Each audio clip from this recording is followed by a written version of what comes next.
Ladies and gentlemen, please welcome the President of the United States, Donald J. Trump.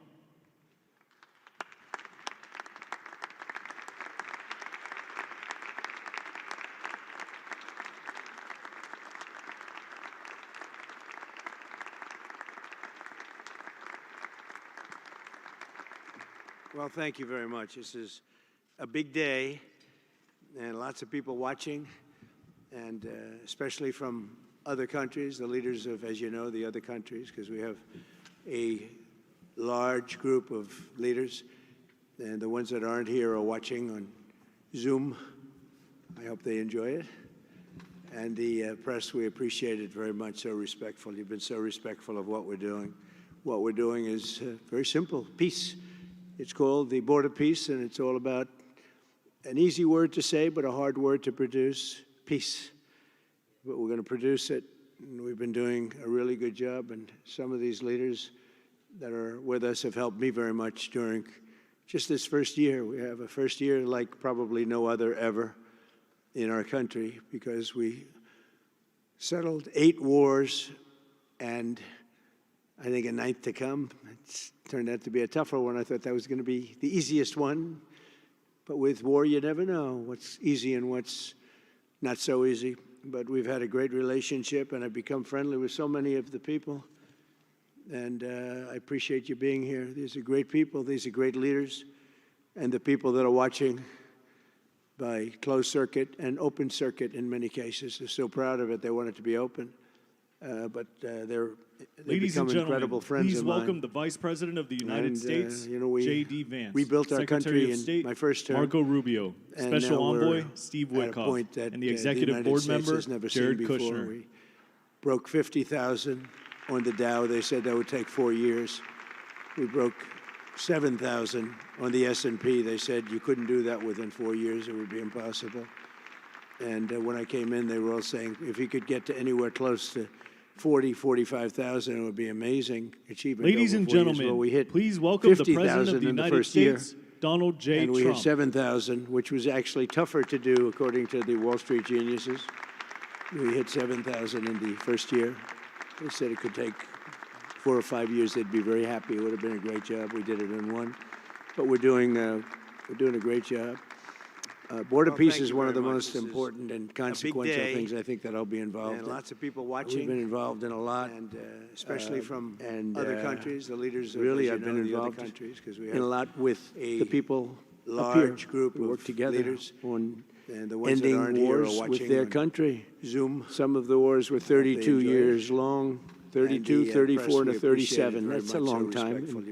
We ended it in about 2 days, each one of those. Very simple, peace. But we have some other work to do, and we're getting it done. An easy word to say, but a hard word to produce. Very complex. It's been amazing. I want to thank Steve and Jared for we've been doing an amazing job. Some of these leaders, Marco's over there watching with us. Everybody's fantastic, and JD. Just this first year, what a job they're all doing as a team. I think it's the best team ever assembled in our country, and you see that by the results. So today is a tremendous honor to welcome you all to the United States Institute of Peace for the inaugural meeting of the Board of Peace. Very important. I believe it's the most consequential board, certainly in terms of power and in terms of prestige. There's never been anything close, because these are the greatest world leaders. Almost everybody's accepted, and the ones that haven't will be. Some are playing a little cute. It doesn't work. You can't play cute with me. But they're playing a little bit. But they're all joining. Everybody. Most of them very immediately. A few that we really don't want because they're trouble. Take care of them. But this is the most prestigious board ever put together. You know, I've seen some great corporate boards. I've seen some great boards, period. It's peanuts compared to this board, because we have virtually everyone is the head of a country other than Johnny, but he's the head of soccer, so that's not so bad, right, Johnny? I like your job the best, I think. And by the way, your World Cup has set every single ticket record in the history of soccer. In the history, nobody's ever seen anything like it. The sales are virtually complete. Nobody's ever seen anything, so congratulations. You made a good decision. We did it together. Thank you, Johnny. Great guy. So I want to thank the many leaders and dignitaries who have traveled great distances and lengths for the important gathering that we're at right now. This building was built for peace, and nobody knew what to name it. And then Marco named it after me. I had nothing to do with it. I swear I didn't. I swear. I had no idea. They said, there's a surprise coming. I didn't know that surprise. I thought they were going to give me a lot of money or something, maybe cash. Could always use some extra cash. But I came and they stopped the beautiful beast. I got out very safely, I'm sure, and looked up, and there it said, Donald J. Trump on the building. And when I say that had nothing to do, nobody believes it, and that's okay, but I appreciated it. That was Marco and JD and a group got together and they did that, and I just thought it was very nice. And it makes me work harder. We're going to have to work harder. We're going to have to make this building much more important. It's brand new. They built it for peace, but nobody occupied it. You know, nobody knew what the purpose of it, but the architecture is so beautiful, and it was with the meeting rooms, the reception rooms. It's really amazing. Who would think that it was built without anybody in mind or anything in mind, and then the State Department took it over. They liked it. Marco came over one day. He saw this. He said, this building is great. And he actually claimed it, right? He claimed it. And that's what he does. Where is Marco? I said, Marco, is that true? You claimed this building. You took it away from about 5 groups that wanted it. That was done very quickly, very methodically. But it was really, really built so beautifully in such a beautiful building. But we worked together to ensure the brighter future for the people of Gaza, the Middle East, and the entire world. I think that the Board of Peace, because it's mostly leaders and unbelievably respected people, but mostly leaders of Middle Eastern countries, countries from all over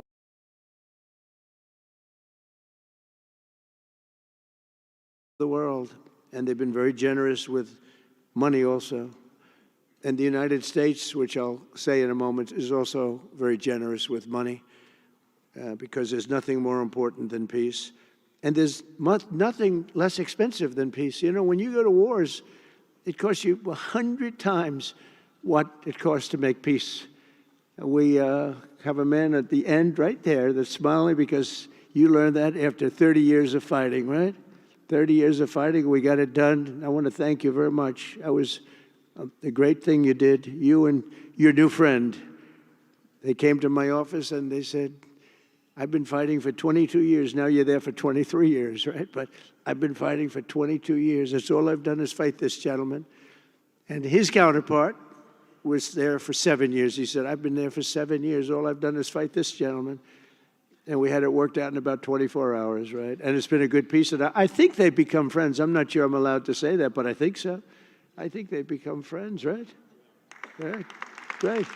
Stand up. Stand up.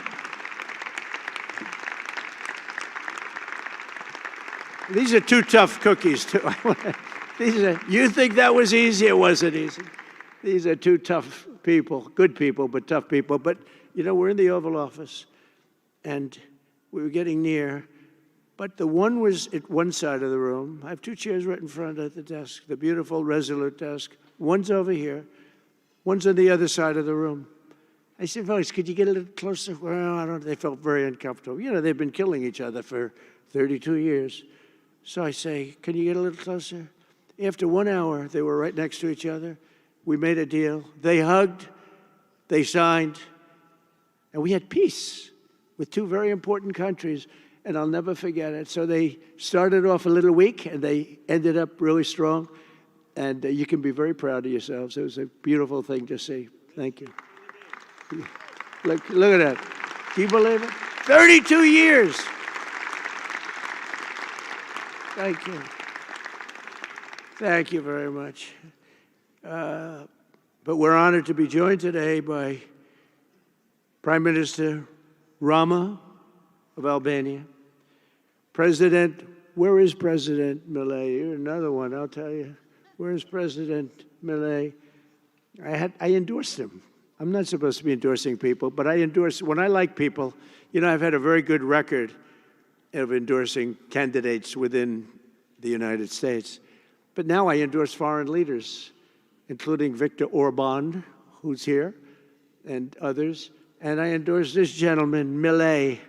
He was a little behind in the polls. He ended up winning in a landslide. I just endorsed the Prime Minister of Japan. She was in a tight race, but was probably going to win, and she won in the largest number in the history of Japan. So she likes me a lot. But it was an honor, and you're doing great. Oh, look, they're sitting right next, Victor. But ultimately, I think I'm going to end up endorsing. Hey, look, as long as it works, it's okay with me. But the endorsement seems to be working in foreign countries, too, so that's good. But nice to have you both. Victor, nice to have you both. Very proud of you. The Prime Minister of another, really just a great guy, Pashinyan of Armenia. President Aliyev of Azerbaijan. I love saying that name now, you know. At the beginning, it was giving me a hard time. Now I love saying it. It's a beautiful name. I love it. His Majesty, King Hamad bin Isa Al Khalifa of Bahrain. Bahrain. Thank you. Thank you. Where are you? Where are you? He's so rich, he can sit there. He can sit wherever the hell he wants. You know, he could sit up in the corner. He could sit up top. He might take a piece of this building, Marco. He'll take 25% of the building for about $6 billion. Thank you. And you've been very generous also. We appreciate it. Prime Minister Hun Manet of Cambodia. Raise your hand wherever you may be. Because, yeah, hi, how are you? Congratulations. That was another one, right? We did a good job with that one. Prime Minister Madbouli of Egypt. Thank you very much, and say hello to the General/President. Okay. Prime Minister Orban of Hungary, who has my complete and total endorsement for election. Not everybody in Europe loves that endorsement, but that's okay. He does an unbelievable job. He's done an incredible job on immigration, unlike some countries that have hurt themselves, but they're working on it. But I just want to let you know, you have my total and complete endorsement, and I'm putting it out. I already did, but I'm putting it out again. And you're coming up with an election, and I think you should be good. I'll tell you, Mblidhet did pretty well. He was a little down, right? And then he ended up winning in a landslide, so that's pretty good. You're going to do great, Victor. Thank you very much for being here. Appreciate it. You run a great country. A man that I really like a lot he's definitely tough. I don't want to fight him. President Prabowo of Indonesia. Thank you very much. Please, this is a big guy. I tell you, I said, how many people in Indonesia? He said, like 240 million. I said, no, say it again. How many? It's a big country you have. And you do a great job and respected by everybody. And thank you very much for being here. Thank you very much, Mr. President. President Tokayev of Kazakhstan, thank you very much. What a country that is. It's a wonderful country and a rich country, in case anybody has any question. We have some very rich people here today. President Osmani of Kosovo. President, thank you very much. Great job you're doing, too. Thank you very much. Prime Minister Sharif, I like this man, of Pakistan, because there was some fighting going on when I got to know him, and your Field Marshal, General, great General, great Field Marshal, a great guy. And I got to meet the Prime Minister. And he said in front of our Chief of Staff, Susie Wells, who's right here, he said, you know, nobody knows this, but I believe that President Trump saved 25 million lives when he stopped the war between us and India, right? You made that statement?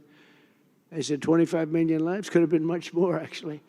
But it was really a beautiful thing. You said that in front of a group of people they walked out. They don't think about it, but you're talking about that kind of lives.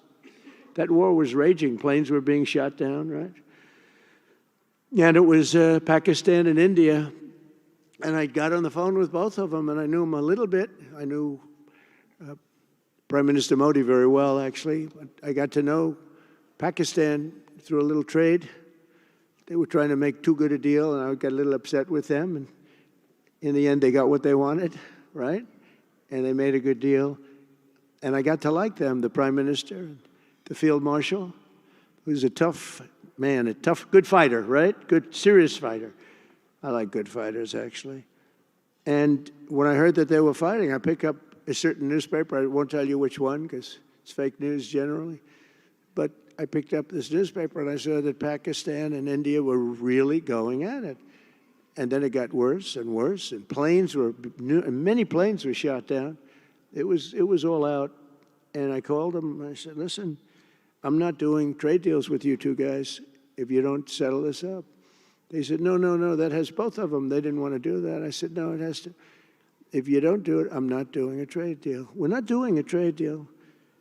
And they do a lot of business with the United States, and they sort of softened up all of a sudden. Then all of a sudden I read where there was a little bit of a pullback by one, then the other, and all of a sudden we worked out a deal, right? But I said, if you fight, I'm going to put 200% tariffs on each of your countries, which essentially makes you not allowed, you can't do any business. One of them, I won't say which one, said, no, can't do that. They both wanted to fight. But when it came to money, it's not like money. When it came to losing a lot of money, they said, I guess we don't want to fight. And we solved that deal in 2-3 days, right? And we did. We said, these are two very powerful nations. These are two nuclear nations. And I don't want to say what was going to happen, but, bad things happen. So, Prime Minister, I want to thank you, because that was a very big deal. People have no idea. A lot of them say, oh, well, they weren't fighting. They were fighting. 11 jets were shot down, very expensive jets. And they were all in. Both of them were all in, and now they're not. And I think we'll always be able to settle up with them. I really do. I think you're going to have, it's a lot of progress was made even in the relationship. And Prime Minister Modi also, he's a great man. He's a great guy. They're all great. But I was very proud of it. President Pena of Paraguay is here. President, thank you very much. Young, handsome guy. It's always nice to be young and handsome. Doesn't mean we have to like you. I don't like young, handsome men. Women, I like. Men, no, I don't have any interest. Good, that's right. Thank you very much. You're doing a great job, too. His Excellency Prime Minister Al-Thani of Qatar, just a great man, a great man and highly respected. And he's working with a man who is amazing. I always say he needs a public relations agency, because you do so much good and they have you down as evil. And you're not evil. You help us so much, and you're such a good ally. And I just want people to know that. And the Emir is incredible, smart as you can be, a great leader. And he cares so much for the people. And he cares so much for the Middle East. So I want to thank you very much and send my regards. Your country has been a great help. So, surprising to some of the people writing out there, but now they'll start changing their tune, because it's true. I only tell the truth. Prime Minister Don of Romania, wonderful people. The Romanian people are fantastic people, like you're fantastic. And a lot of them come and work in this country and help us in this country, as you know, and it's they are just really solid people. President Mirziyoyev of Uzbekistan, who is where? There he is, and a friend of mine. He's got one of the most difficult names in history, but that's okay. It doesn't matter. Your country's doing great. You're doing great. And just no problems. Every time I see him, nope, we're doing good. No problems. And General Secretary To Lam of Vietnam. Vietnam is incredible as a country and as a force. And it's an honor to have you.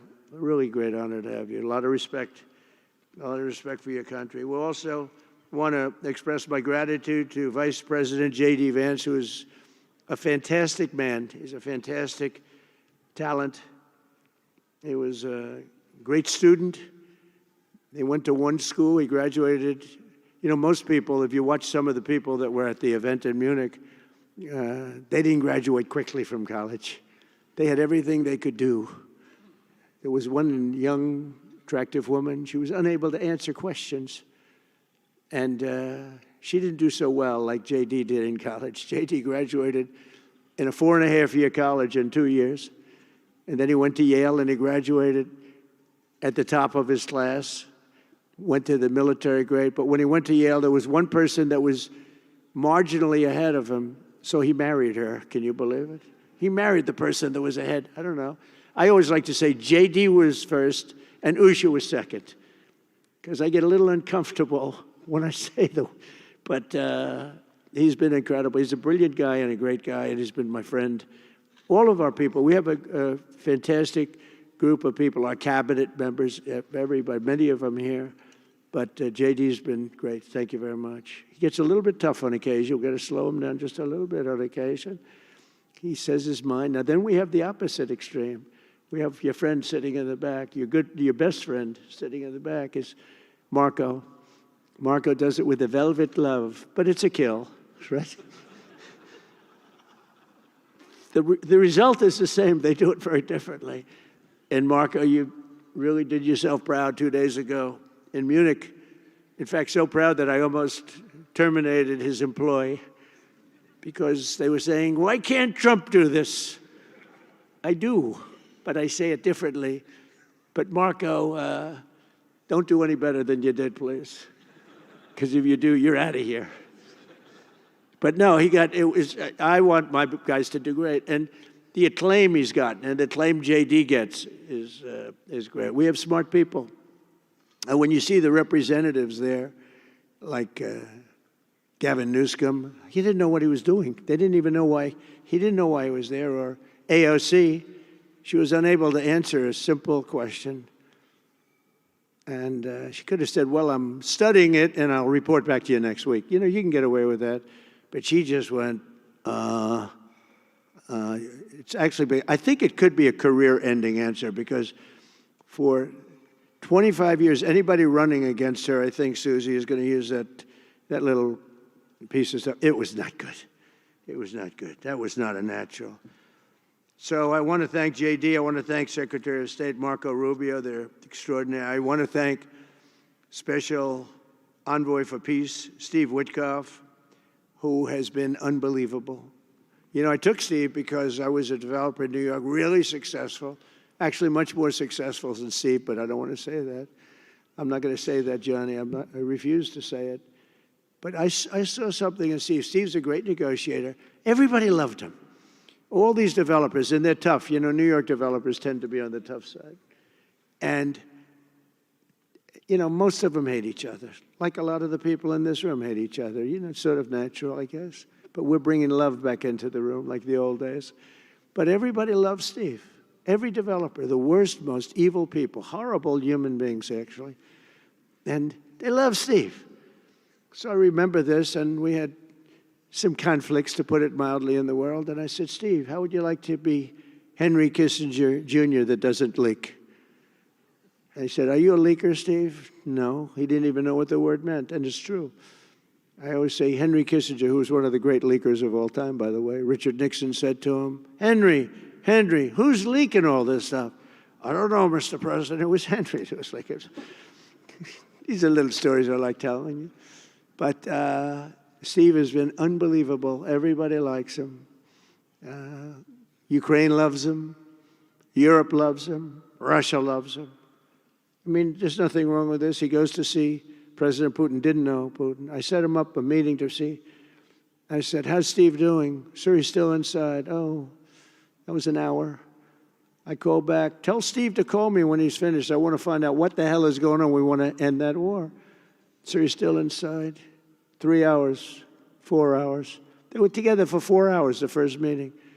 That's talent.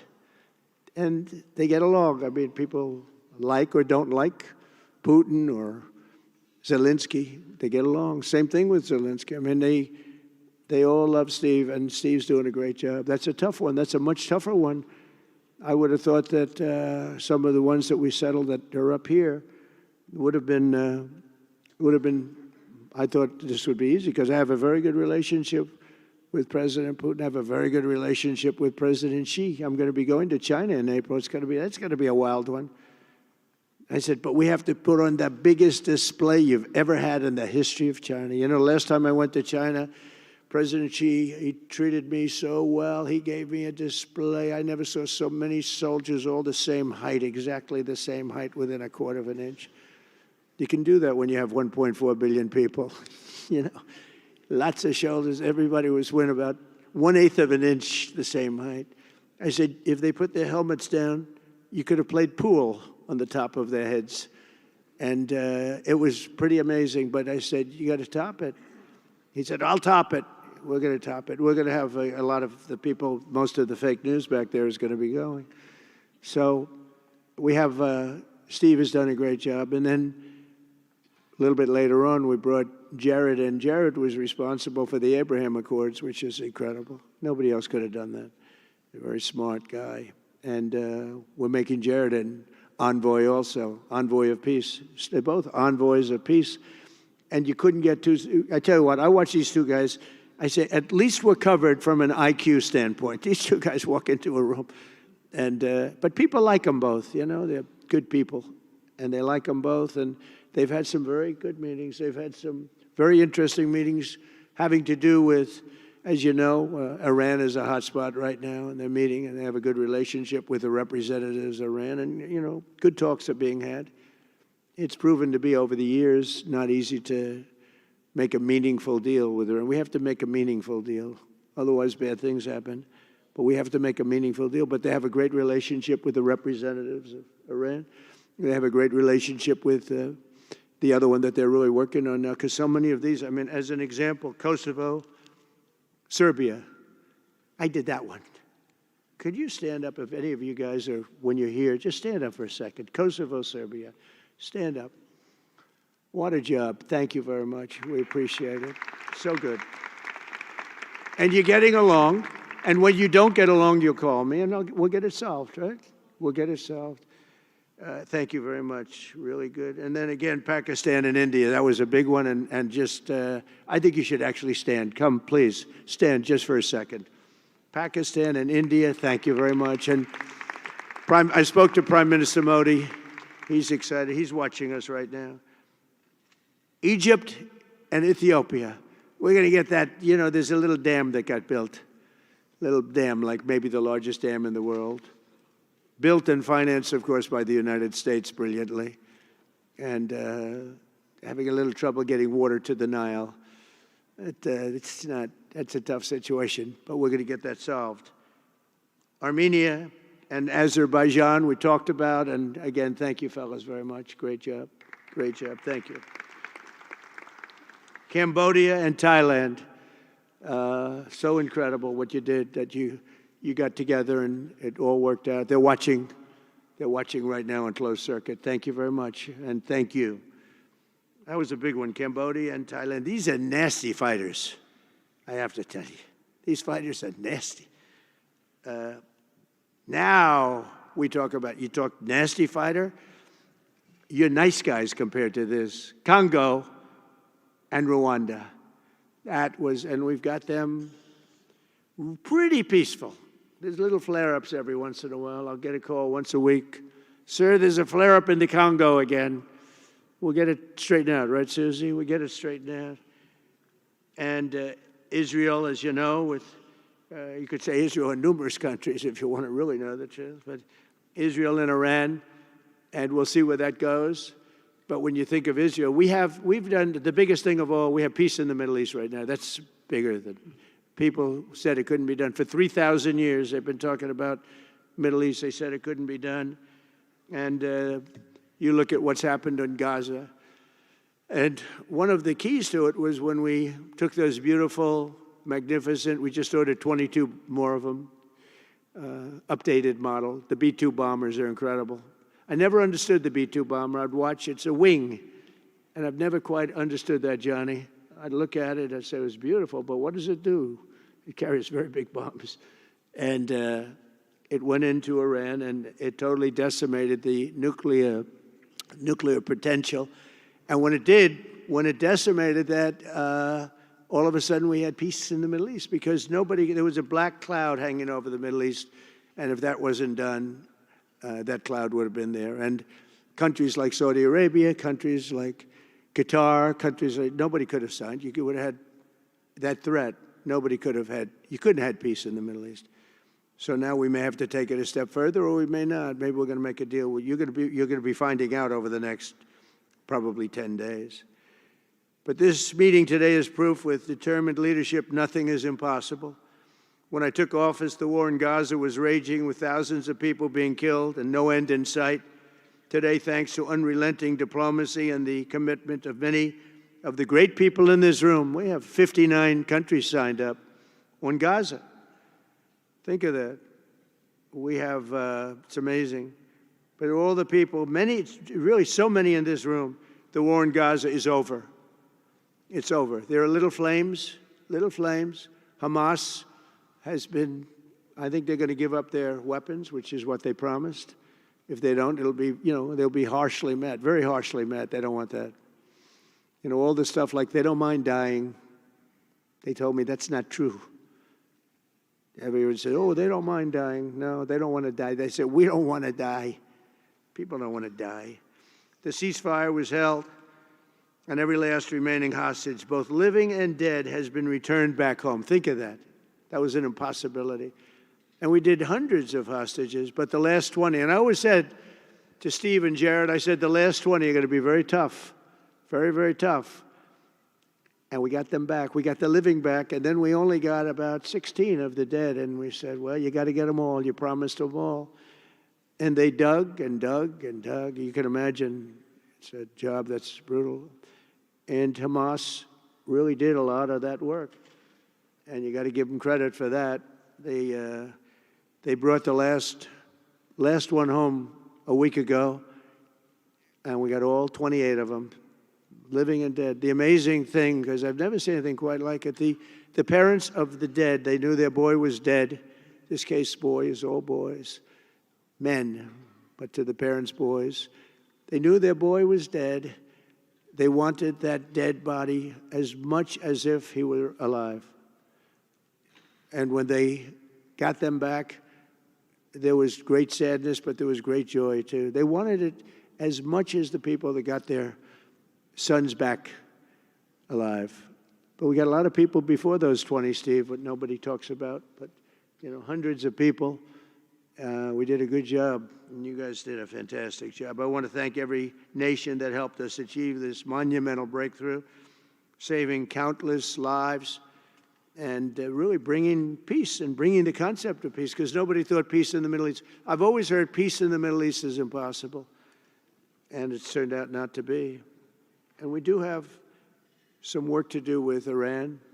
They can't have a nuclear weapon. It's very simple. You can't have peace in the Middle East if they have a nuclear weapon. And they can't have a nuclear weapon, and they've been told that very strongly. Since the hard-won ceasefire of last October, the United States and our partners have facilitated the delivery of vast amounts of humanitarian aid, numbers that nobody's ever seen before. In November, the United Nations Security Council unanimously approved the Board of Peace.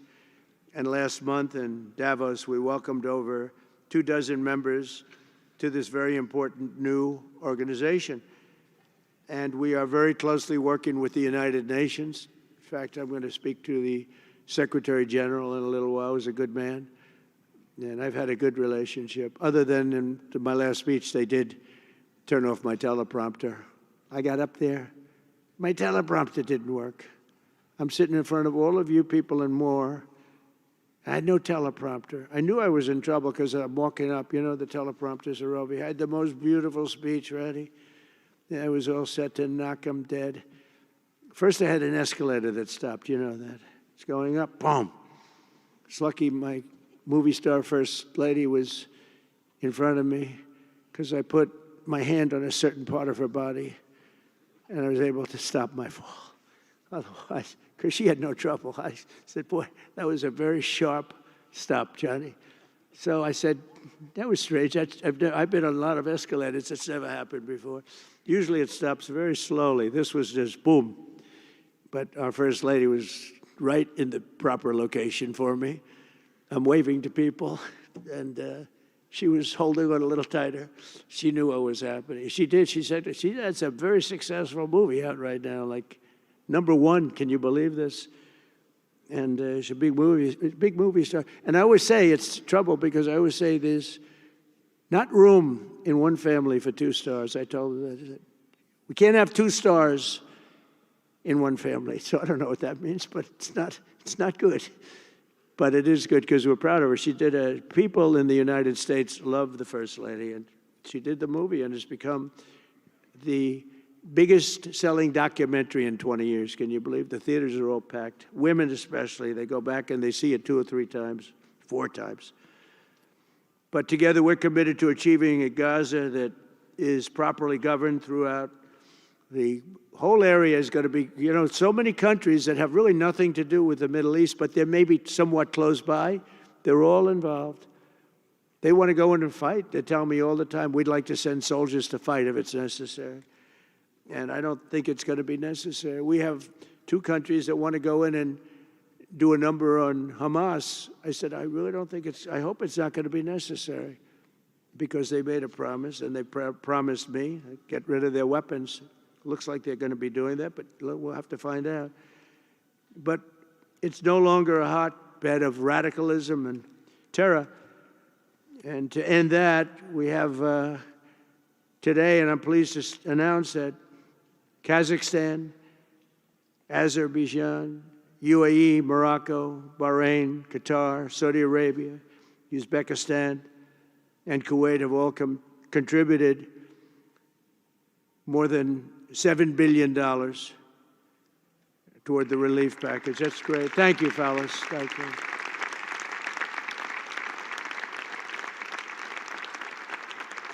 And many more are contributing too. So the numbers are, this just started. This is our first meeting. But every dollar spent is an investment in stability and the hope of new and harmonious. It's a region that's so important, it's so vibrant, it's so incredible. The people are so incredible, but we want to have a harmonious Middle East. The Middle East is amazing. So many friends in the Middle East, they're so smart. Sometimes they're too energetic. That's a lot of people aren't energetic. Sometimes they're a little bit too energetic. These are great people. The world is now waiting on Hamas, and that's taking place, and it's the only thing that's right now standing in the way. We have Lebanon with certain things that we're working on that are very important. We have to solve the problem of Lebanon, but it's relatively small in terms of what's been done. And again, the key was getting rid of the nuclear potential, because Iran would have had a nuclear weapon based on everything we found out since within 1 month. We can't let that happen. So many of our friends in Europe are attending today, and we're eager to have them become full members. They all want to become full members, and we've had a great response from Europe. And Europe is, it's where I come from, where so many people come from that are in the United States. But we have a great relationship with Europe. We have a great head of NATO. He is a fantastic man, and he's doing a great job, really great job. I'm excited to announce that Norway has agreed to host an event bringing together the Board of Peace. Oh, I thought when I saw this note, I'm excited to announce that Norway, I thought they were going to say that they're giving me the Nobel Prize. Oh, this is less exciting. Oh, it says, I'm excited to announce that Norway, and I'm saying, oh, great, I'm getting the Nobel Prize, finally. Finally, they got it right. But I don't care. I don't care about Nobel Prize. I care about saving lives, just so you understand. We play and we all, do what we have to do. I only have one thing. I don't want to see people killed from parts of the world that are very far away from the United States. And if I have an ability to turn off wars, I want to use that ability, because it's people, millions of people. It's like the Prime Minister said, 25 million people maybe. And that's a small number compared to what it could have been if you really think about it, right? No, I want to save lives, and I don't care about prizes.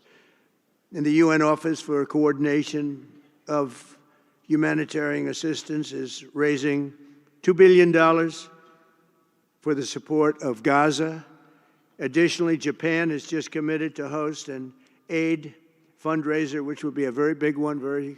It's already successful. We know some of the numbers that are being talked about, which will be attended by other nations in the region, including South Korea, the Philippines, Singapore, and others.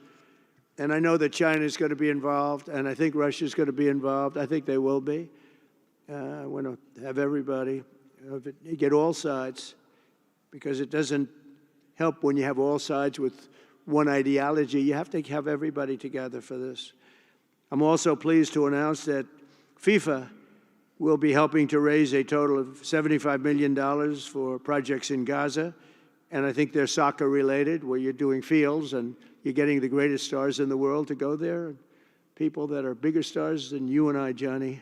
I hate to say it. You know, I met one of your great stars who came to the White House, as you know. And my son was very excited. These are great people. These are great people. And Johnny's going to bring the stars to the area. And they're really known. People in Gaza know every one of them, right? You know? So it's really something. And we'll soon be detailing the announcement. And if I can I'll get over there with you. I want to thank Johnny and FIFA for all of the wonderful things they did and are doing. They gave me their first Peace Prize.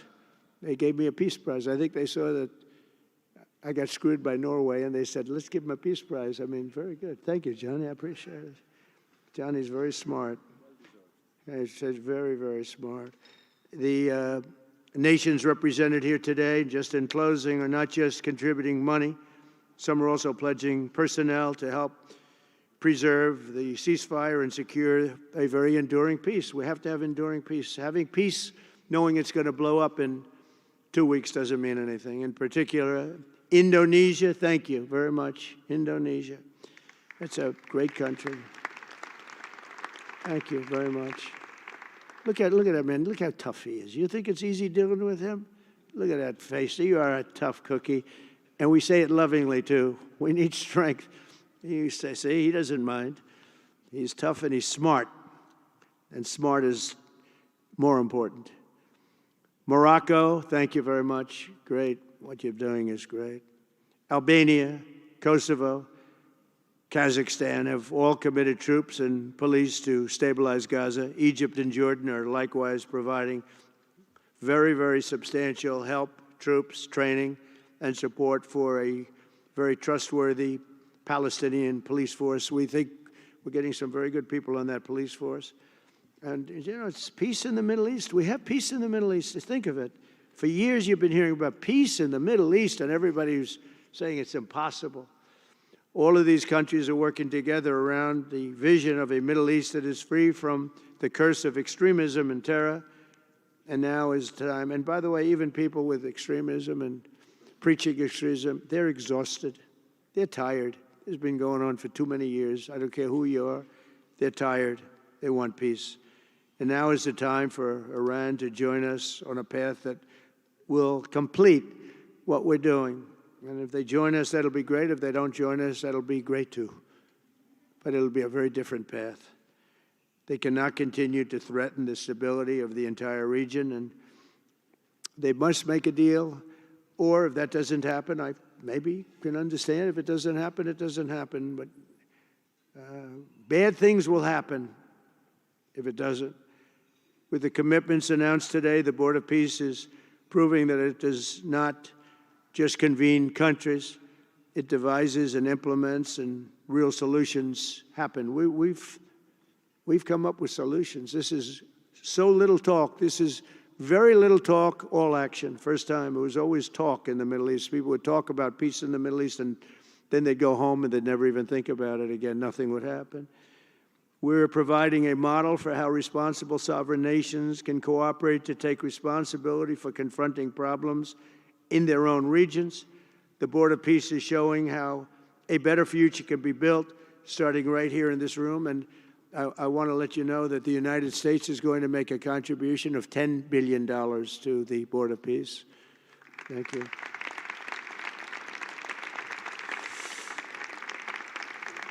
And we've had great support for that number. And that number is a very small number when you look at that compared to the cost of war.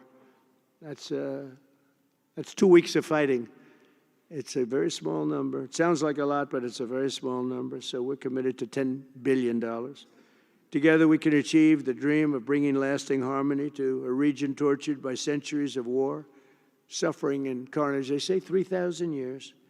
And hopefully we can lift up the eyes of the world to envision how other intractable conflicts can be settled.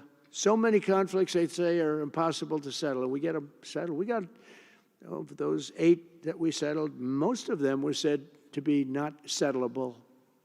And they not only got settled, they got settled within days.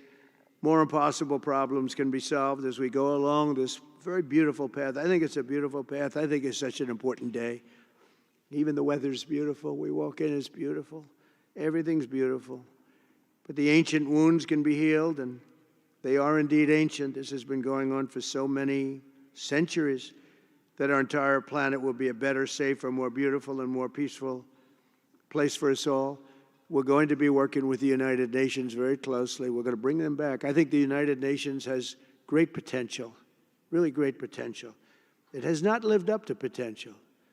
The 8 wars, I never even spoke to them about one of them, and I should be speaking to them about all of them.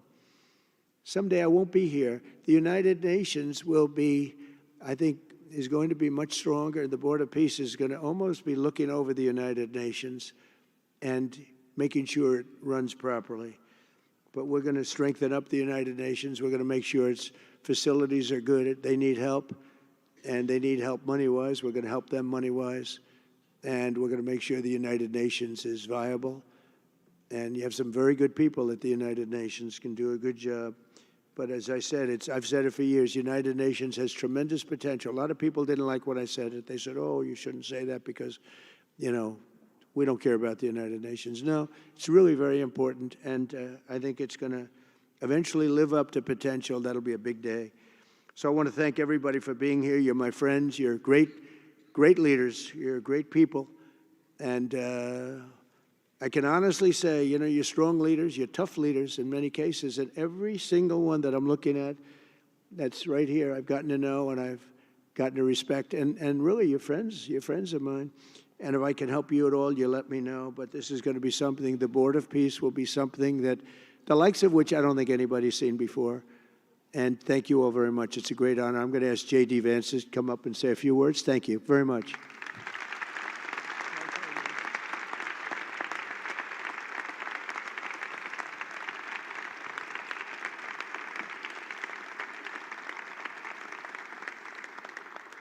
Well, thank you, Mr. President, very much for your leadership, but also for the kind words about me personally. I knew exactly what I wanted to say, but then after the President said that I was so smart and that I didn't want to repeat our Congresswoman who froze for 20 seconds over in Munich, now I'm tempted, sir, just to freeze for 20 seconds and just stare at the cameras, and maybe they'll say nice things about me like they do about Congresswoman Cortez. But I have 3 very brief messages. First of all, to the President of the United States, but to the entire team, to Marco, to Steve, to Jared in particular, who've done such an incredible job. I think what this Board of Peace represents is a recognition that if you actually have a President of the United States and a team that's committed to diplomacy, it can actually work. When I look at what happened to Israel on October the 7th, all those innocent people who were murdered, the fact that you had all of these hostages, and of course, a terrible war that came from it, I remember thinking to myself, how is it ever going to be possible to get these hostages home safely, to make it possible for the people of Gaza to actually have a reasonable future, but also to ensure that Israel is never attacked again? It turns out the answer was you just needed a president who was committed to the effort and committed to the work, and that's what we had, thankfully, under the leadership of this president. And you got to make peace, but then you have to make the peace stick. And that brings me to my second point. That's what the Board of Peace, I think, is fundamentally about, is making the peace stick. And it's an incredible thing that you guys have all done. So to all of the leaders gathered here today who are investing in the future, who are investing in peace, we're grateful to you. We're grateful for your partnership.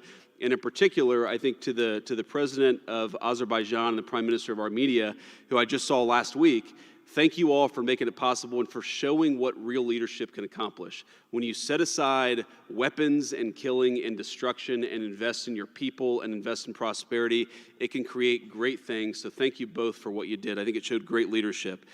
And finally, to the American people, I think it's important that the American people recognize why we're here today.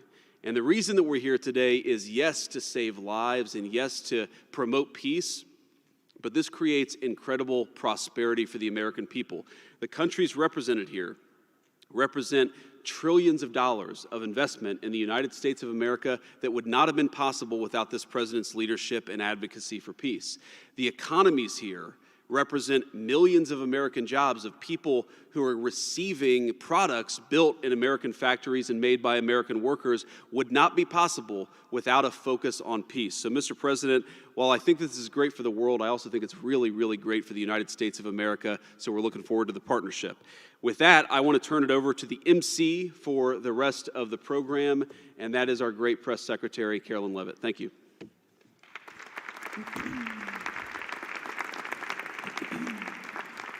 Well, congratulations, Mr. President and Mr. Vice President, for convening the first ever Board of Peace meeting, and we will now hear from our Secretary of State, Marco Rubio.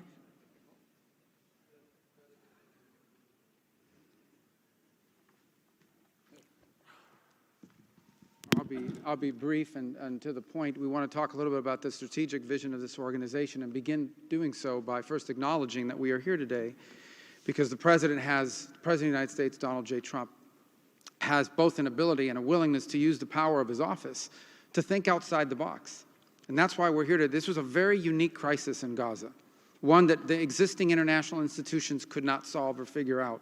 It needed a very specific type solution that required the partnership of all the nations that are here, including those that are here on an observer status. And we appreciate you coming today and being a part of this as well. And that's the point I want to drive home today. And soon you'll hear from Steve and Jared, who, by the way, deserve an incredible amount of credit for pulling this together and working countless hours and traveling all over the world. They truly deserve our appreciation and thanks for the work they've put in under the leadership of President Trump to make this possible. This Gaza situation was impossible to solve under orthodoxy, under existing structures. And so what we did is they went to the UN, and they got the UN's approval to put this group together and bring these nations together to come up with a very specific solutions to a very unique and specific problem. We have a long ways to go. There's a lot of work that remains. It will require the contribution of every nation state represented here today, and we thank you for being a part of it. And we hope that this can serve as a model for other complex and difficult situations so they can be solved in the same way. But right now the focus is on this one. We have to get this right. There is no plan B for Gaza. Plan B is going back to war. No one here wants that. Plan A, the only path forward, is one that rebuilds Gaza in a way of enduring and sustainable peace where everyone can live there side by side with one another and never worry again about returning to conflict, to war, to human suffering, and to destruction. And again, Mr. President, thank you for having the vision and the courage to pursue something that has never been done before, and we're not done yet. And thank you to Steve Woodcock and Jared Kushner for the time and the work they put into this. And thank you on behalf of the State Department and the U.S. government to all of the nations that are here. Every one of you is indispensable, including our observer partners, who we hope can find your way to join us at some point as officially part of this. But we are grateful for the fact you're here today and the contributions you've made already. Thank you.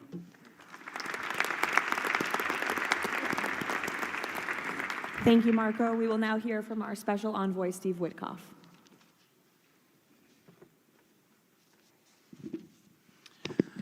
Thank you, everybody, for being here. I don't know if we ever believed that this was possible when we first started envisioning a board of peace, but of course, under the President's indispensable leadership, and it begins with that. It begins with President Trump's leadership and his direction. We are here today, and it's pretty amazing. I think we have some people to thank. We had an amazing partnership between the mediating countries, Qatar, Egypt, Turkey, Prime Minister Mohammed. You are an exceptional human being. You really are. Ali, thank you for everything you did. That's you right over there, Ali. Wherever Hakan is, Hakan, you were amazing. And so was Ibrahim and President Erdogan, and of course, to the Egyptians, Badr, I know you're smiling because went through so much. And General Hassan was amazing. We all became friends here. Prime Minister Sisi, President Sisi, pardon me, and so many others. But our team, JD, your insight, your counsel, and Marco, you're an amazing secretary, and it's a privilege to work for you. And Jared, you are my dear friend and the best partner I ever had. You are an amazing person. But Mr. President, it is my greatest honor to work for you. It is the blessing in my life. I've had many blessings. I don't have to be a practicing lawyer anymore, but this is my greatest blessing. But I also have to mention one other person who is important to this discussion. Oh, the Israelis, I forgot. Prime Minister Netanyahu. Without him, much wouldn't have been accomplished as well. And that's really important that we acknowledge him here today, and Ron Dermer. But a person who doesn't care much about the acclaim we have to acknowledge too, and that's you, Susie. Because I would come back and you would say to me on every trip, what can I do for you? This matters. And you are an inspiration for all of us. So I thank everybody, and let me get on to, am I going on to the next slide? Sure. Caroline? Sure. Okay. So with regard to the hostages, we're here today, again, I say it, I know it sounds redundant, but we're here today because of President Trump. Without him, none of this was possible. There were 251 hostages. 168 came out alive.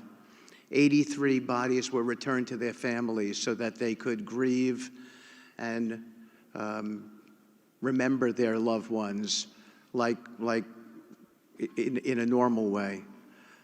In a way that brought their families together. So that was just as important. This was a monumental effort, and I want to tell a story about the president. Every time a hostage family came to visit with us, they were not on the president's schedule. I would walk down to the Oval Office, I would tell the president that there was a hostage family here, and he would say, Steve, bring them up. Every single time. Mm-hmm. And when we got the last 20 out, we had a celebration at the White House, and I could see the emotion on the president's face.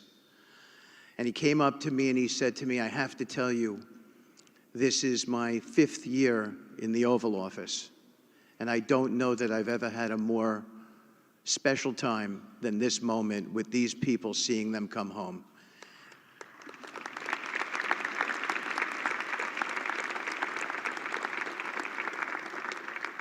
And I said to the president, you have to look around because none of them would be home without you, sir. None of them.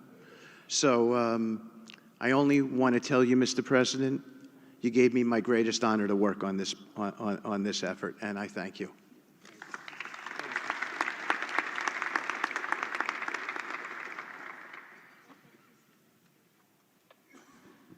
Thank you, Steve. Now you're going to hear directly from the team that has been tasked with implementing President Trump's 20-point plan for Gaza, beginning with our ambassador to the United Nations, Mike Waltz. Thank you, and thank you, Mr. President, Excellencies. First, let me wish everyone a happy and prayerful Ramadan. Thank you so much for joining all of us today. Mr. President, Excellencies, bottom line, humanitarian aid has absolutely surged since the Gaza war ended. Our Central Command, our great military, is working together with Israel, with the UN, so many countries here to coordinate the aid, to make sure there's deconfliction. Over 70 countries now are participating in our Civil Military Command Center, and here are the results. Aid is up. 4,200 aid trucks have entered Gaza each week for 13 consecutive weeks, the longest stretch of high-volume assistance to Gaza in years. Diversion is down significantly from prior to the ceasefire, with less than 1% diverted this month. Food supplies are way up. We are reaching the full 2.1 million Gazans with aid, up 5 times from the delivery levels before the ceasefire. The percentage of households experiencing severe hunger has dropped from about 30% to down to 1%. As of this past February, drinking water has doubled and child malnutrition has been cut in half. If we could go to the next slide.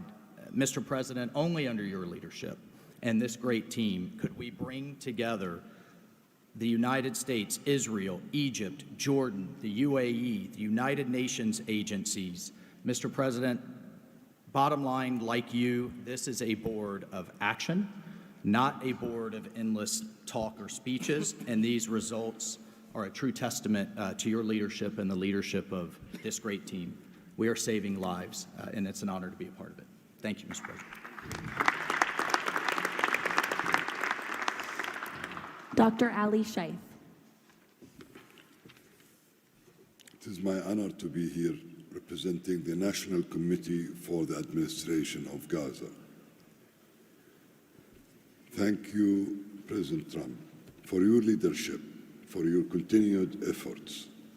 A new governing authority is now in place for Gaza, with a clear mandate and a clear commitment to establishing development and stability. However, we are operating in extremely difficult conditions. Large parts of Gaza Strip are severely damaged, destroyed actually. Humanitarian needs are acute. Law and order remain fragile. This is not normal operating environment, President, which is precisely why discipline and prioritization matter. Our priorities, therefore, are defined into 4 categories. First, restore security via professional civilian police under one authority, one law, and one weapon, including training and developing 5,000 Gazan police to be deployed in 60 days. Secondly, revive economic activities and livelihoods, creating decent jobs, especially for our young population. Thirdly, ensure sustainable emergency relief as described earlier. Fourthly, restore basic services including electricity, water, health, and education. And last but not least, the access and movement. Our mandate is simple, President. Step by step to build the foundation for lasting peace, dignity, and prosperity for the people of Gaza. And this is where we count on your continued leadership and support. Blessed the peacemaker. Thank you.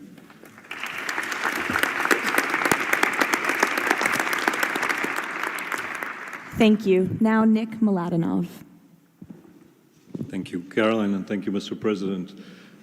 Today, we're very happy to announce that we're creating the Office of the High Representative for Gaza of the Board of Peace, which will be there to support, to guide, and assist the National Committee for the Administration of Gaza, hopefully removing the roadblocks that they will be facing in taking over civilian and administrative control of the Gaza Strip.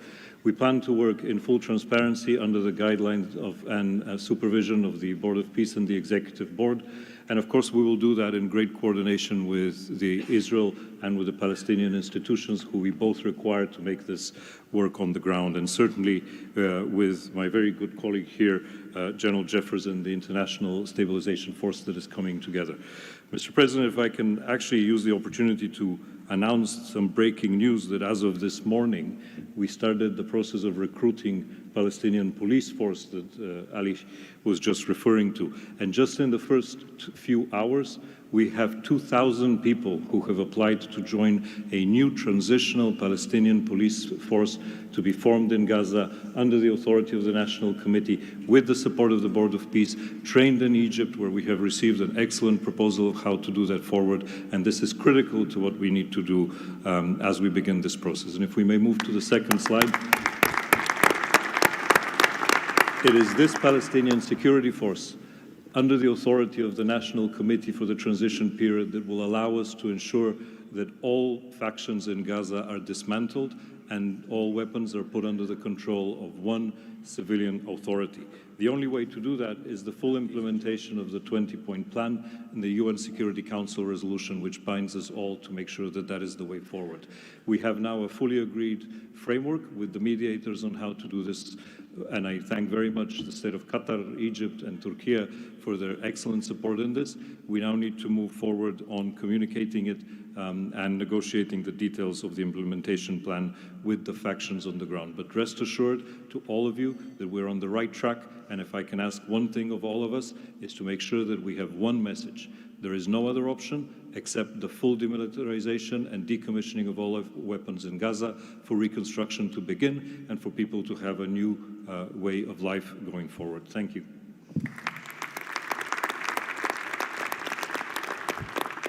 Thank you, Nick, and congratulations. Now, Major General Jasper Jeffers. Thank you, Caroline, Mr. President. It's an honor to be here today as the ISF commander.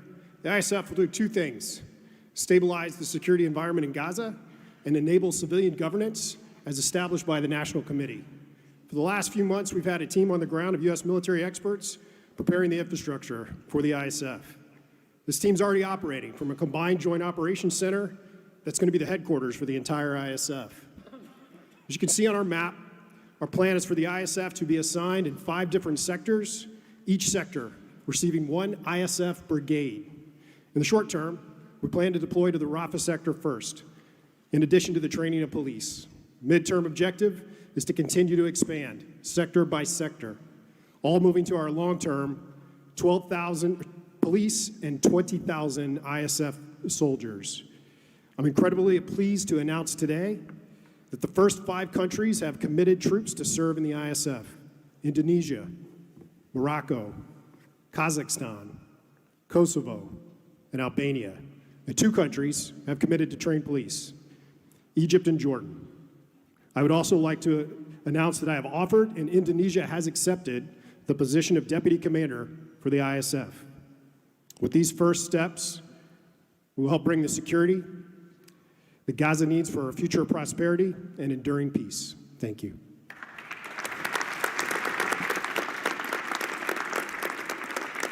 Thank you, Major General. Mr. Tony Blair.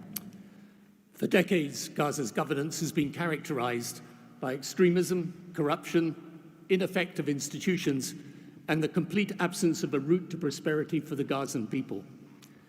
Yet, as President Trump recognized, its potential has always been vast.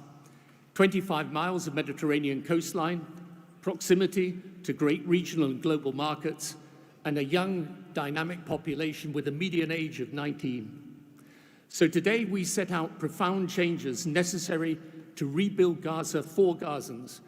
Gaza not as it was, but as it should be, including its governance. Effective public institutions serving the people, a business environment where enterprise flourishes, an education system educating the young for tolerance and achievement, and a tech-enabled society making the most of the digital revolution. This is a vision of Gaza as part of a Middle East at peace, not a phony piece of declarations no one means and agreements no one intends to keep, but a genuine commitment to a region where, whether you're a Muslim, Jew, Christian, of any faith or none, you can rise by your own efforts and feel your government by your side, not on your back. That is the vision behind President Trump's 20-point plan for Gaza, and it remains the best, indeed the only hope for Gaza, the region, and the wider world.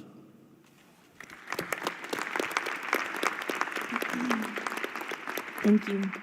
Mr. Yakir Gabay. Hello, everybody. Thank you, Mr. President. Gaza is destroyed. We assembled here on this historic day with common vision to rebuild Gaza for the next generations. Our mission is to recycle and remove 70 million tons of rubble and UXO and hundreds of miles of tunnels, arrange for the population fast temporary housing, in parallel to start construction of infrastructure and permanent housing.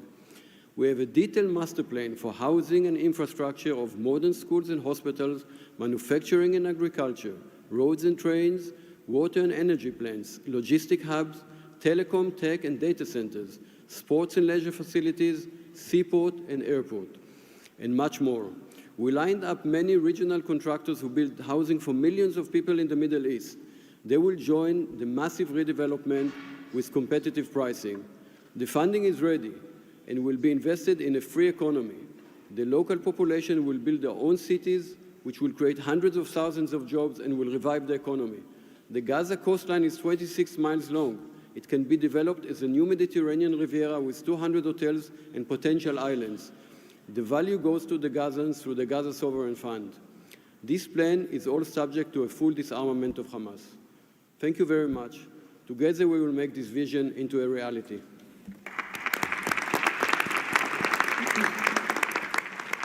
Thank you. Mr. Liren Tanmin. When we asked the NCAG what Gaza needs to unlock its potential, the answer was clear. Reconnect Gaza to the world, digitally and economically, and replace corruption with an open, tax-free system. Gaza was once a vital trade hub between Asia and Europe. Reconnection is a return to its roots. Even the word gauze comes from Gaza, where silk was woven and exported to Europe. So, we brought together Palestinian, Arab, and American partners to deliver practical solutions.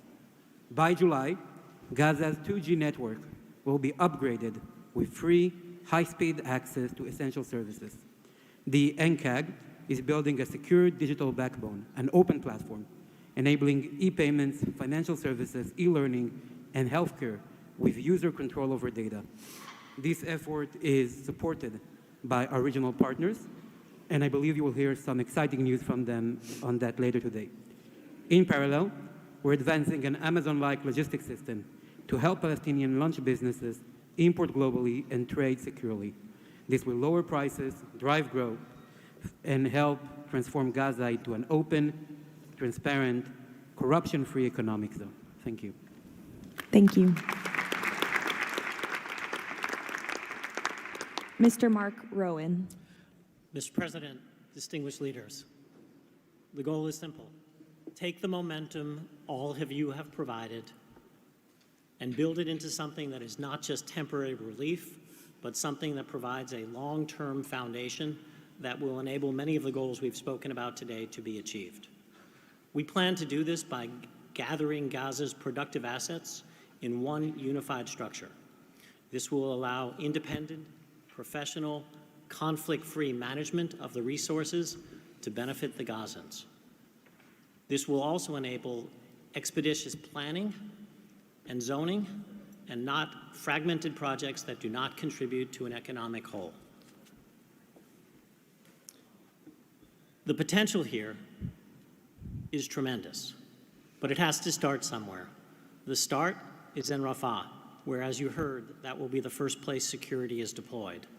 The plan is 100,000 homes for 500,000 residents plus $5 billion of infrastructure.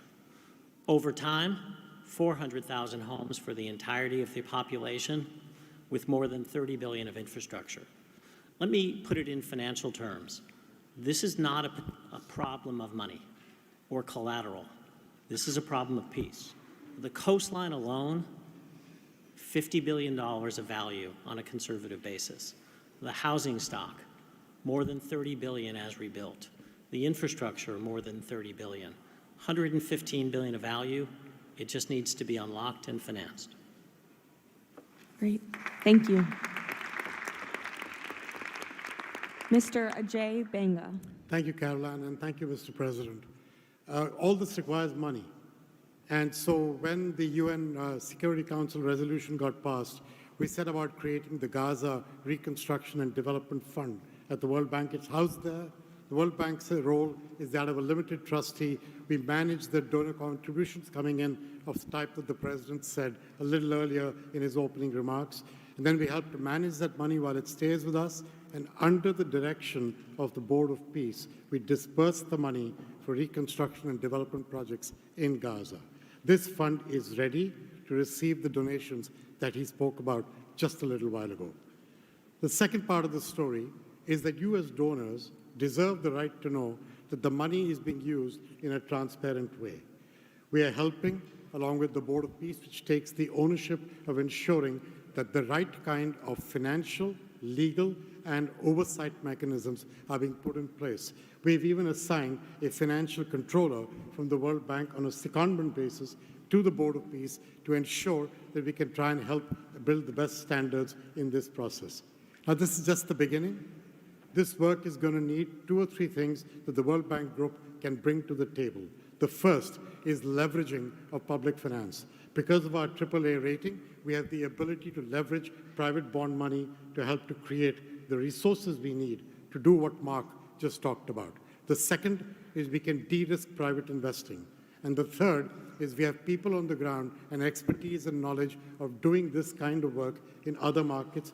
We want to be not an armchair critic of a process, but an active participant in giving Gazans and people in the region the opportunity of the lives they deserve the one time we get the chance. So thank you again.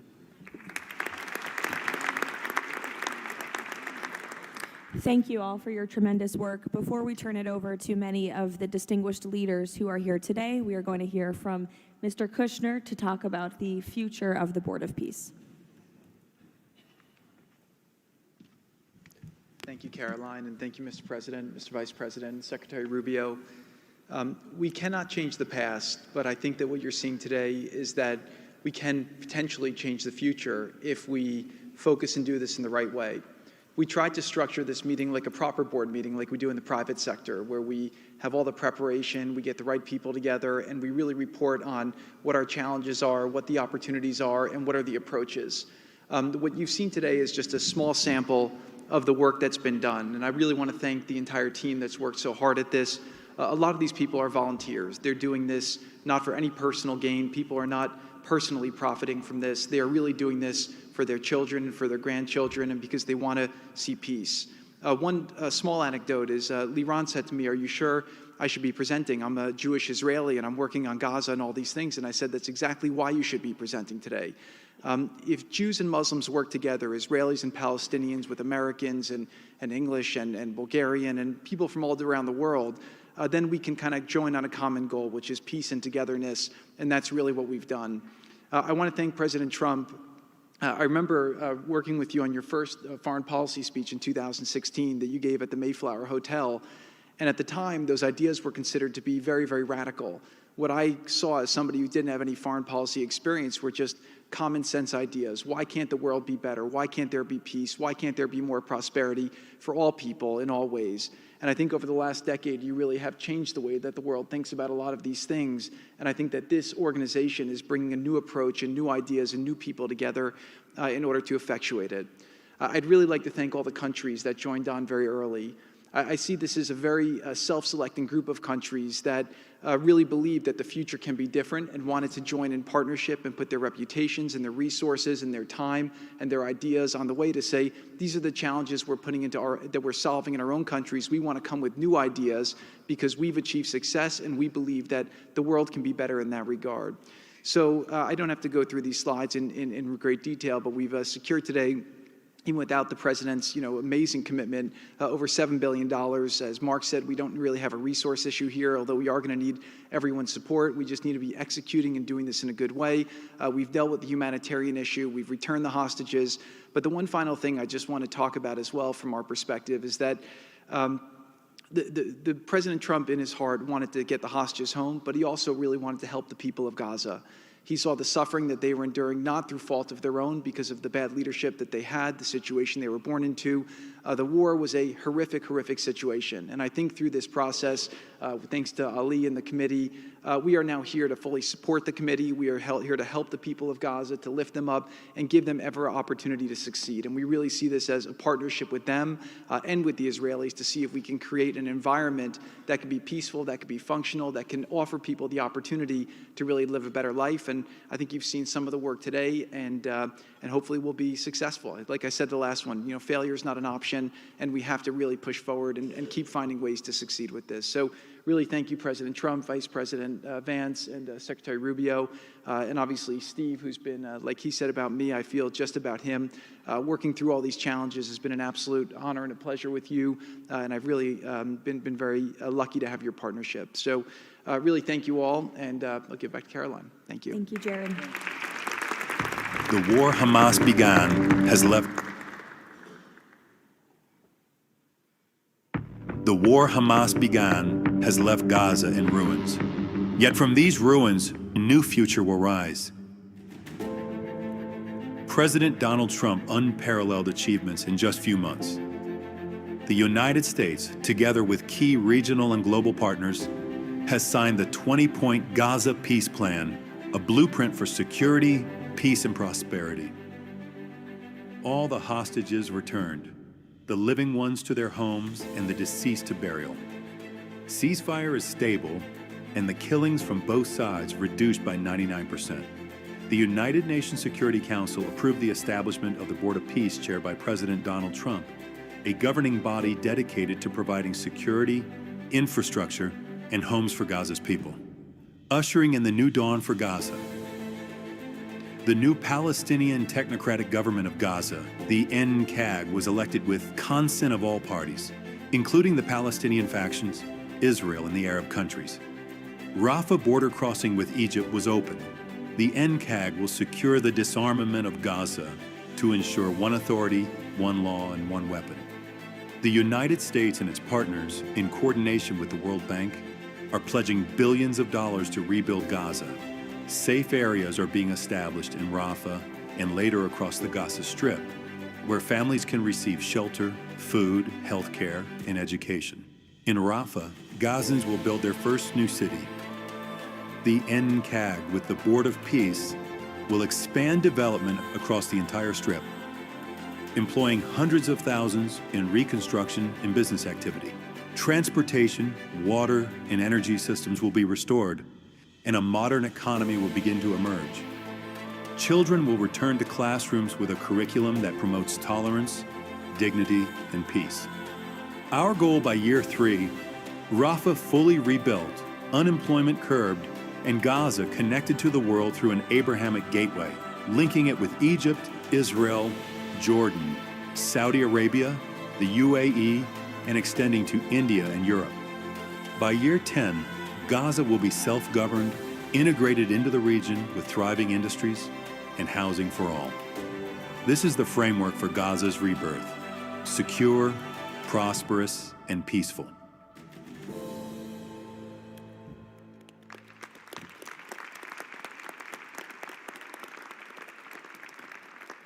It's amazing. Now we will hear from our distinguished leaders who are here today, beginning with the King of the Kingdom of Bahrain. You're welcome. President Trump, distinguished members of the Board of Peace, it is an honor to participate in this inaugural meeting of Board convened by President Donald Trump. I take this opportunity to extend my heartfelt congratulations on this worthy and timely initiative. The meeting comes during the holy month of Ramadan, where we will pray to Almighty God that our endeavors will bring peace, security, prosperity to the world. As a founding member of the Board of Peace, the Kingdom of Bahrain recognizes and endorses the tremendous potential of this body, the extraordinary drive of its chairman, and his sincere efforts to unify nations in our common objectives of fostering and enduring peace for the Middle East. We greatly appreciate President Trump's initiative in presenting the Gaza Peace Plan and establishing this board as a vital platform for dialogue, action, and delivery. As we embark on this historic journey together, we urge all peace-loving nation organizations and groups to actively engage in the successful implementation of the second phase of the Gaza peace plan. This includes ensuring a lasting ceasefire in Gaza, facilitating its reconstruction, and providing hope and new opportunities for the people of Palestine and Israel. This inaugural meeting of the Board of Peace marks an extraordinary and pivotal chance to envision a new future to Gaza, one that emerges from the ruins of conflict to building a landscape of security, aspiration, hope, and opportunity for its people. And reaffirming our commitment to this vision, the Kingdom of Bahrain has contributed the funds towards the operations and administration of the Board of Peace, and today we announce our readiness to provide the necessary infrastructure and skills to establish an effective government digital services platform for Gaza.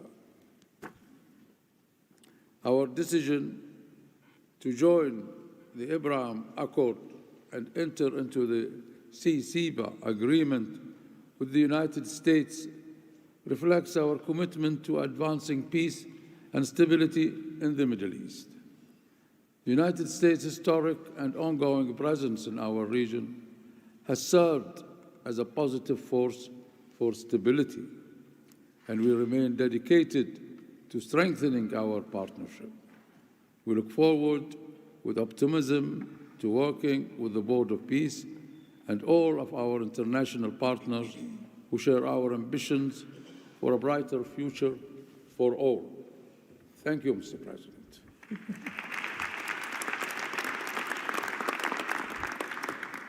Next, the President of the Republic of Kazakhstan. Dear Mr. President, ladies and gentlemen, our meeting here at the Donald Trump U.S. Institute of Peace comes at a moment when decisive and pragmatic actions matter most. In fact, it's about making durable peace through practical, target-oriented measures, but not through endless conferences with wishful resolutions. Mr. President, your clear vision and far-sighted approach to promoting global peace and stability has inspired my country to join the Board of Peace. The Board of Peace is widely expected to respond directly to new realities by reinforcing existing multilateral efforts. The world has never seen a move like this. It is absolutely unprecedented because, in essence, peace through construction is a very innovative concept or project, and it has every chance to become a reality by our joint efforts. Therefore, Mr. President, I acknowledge and accept your conviction that lasting peace must be built on concrete actions. As our first step, we are ready to contribute a significant amount of cash finance directly to the Board of Peace without any delay. Kazakhstan is also keen to be part of the restoration and construction process through international companies with strong credentials. The program, mostly funded by our government, may include the construction of infrastructure, housing, residential complexes, schools, hospitals, and other important civilian facilities, as well as the rubble clearance. We pledge to fully accomplish our financial commitment toward the board. As one of the world's major producers of wheat, Kazakhstan is ready to provide humanitarian assistance to enhance food security in Gaza and beyond. Kazakhstan plans to provide 500 scholarships to Palestinian students to pursue academic programs in our universities over a 5-year period. We can share our internationally recognized e-government expertise and other digital solutions. Kazakhstan is willing to support the ISF by deploying military units, including medical units, and sending our observers to the Civil Military Coordination Center. Sustainable development in the Middle East requires new ways to promote peace, cooperation, and trust across the region. That's why Kazakhstan has joined the Abraham Accords. This crucial move is fully aligned with the noble mission of the Board of Peace. Both of them may constitute a solid basis for joint efforts to promote peace and security in the Middle East and to foster economic, humanitarian cooperation in the region and even beyond. Given the global nature of the board's agenda, Kazakhstan is committed to providing practical support, including through hosting meetings at different levels and scales. I also would like to propose to establish a special President Trump's Award of the Board of Peace to recognize his outstanding peace-building efforts and achievements. I am confident, Mr. President, that under your strong leadership, the Board of Peace will successfully deliver its great, noble mission. Thank you. Next, the President of the Republic of Uzbekistan. Уважаемый господин президент Трамп, ваше превосходительство, позвольте выразить искреннюю признательность президенту Соединенных Штатов Америки Дональду Трампу за созыв инаугурационного заседания Совета. Несомненно, сегодняшний саммит – это результат политической воли и прагматизма президента Трампа. Узбекистан поддержал миротворческую инициативу о создании Совета мира и твердо заявил о намерении принять практическое участие в ее успешной реализации. Убежден, что работа Совета позволит сформировать благоприятную обстановку для экономического и социального восстановления сектора Газа. При этом любой механизм внешнего управления должен непременно опираться на внутреннюю поддержку населения сектора. Скоординированные усилия всех сторон позволят обеспечить устойчивость постконфликтного процесса и создание условий для скорейшего восстановления Газы. Подчеркну, что Узбекистан готов внести посильный вклад в возведение жилых домов, детских садов, школ и больниц. Уважаемые друзья, символично, что нынешний саммит проходит в Институте мира имени Дональда Трампа. Наша встреча является ярким проявлением международной солидарности, миротворчества и общего стремления к улучшению ситуации на Ближнем Востоке. Мы должны использовать эту историческую возможность для построения новой Газы с процветающей экономикой и достойным условием жизни для всего населения. Благодарю за внимание.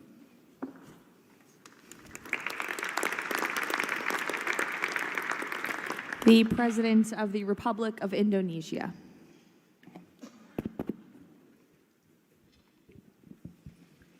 President Trump, distinguished delegates, Indonesia, from the first day that we studied President Trump's 20-point plan, we completely agree and we are fully committed to this plan, and that is why we joined the Board of Peace. We are committed to its success. We know there will be a lot of obstacles, there will be a lot of difficulties, but we are very optimistic. With the leadership of President Trump, this vision of real peace will be achieved. There will be problems, but we will prevail. We will achieve our dream of peace in Palestine, peace, a lasting and peaceful solution for the Palestinian problem and in Gaza. The achievements of the ceasefire is real. We commend this, and therefore we reaffirm our commitment to contribute significant number of troops, up to 8,000 or more if necessary. We are prepared to contribute the troops to take part actively in the international stabilization force to make this peace work. Thank you very much.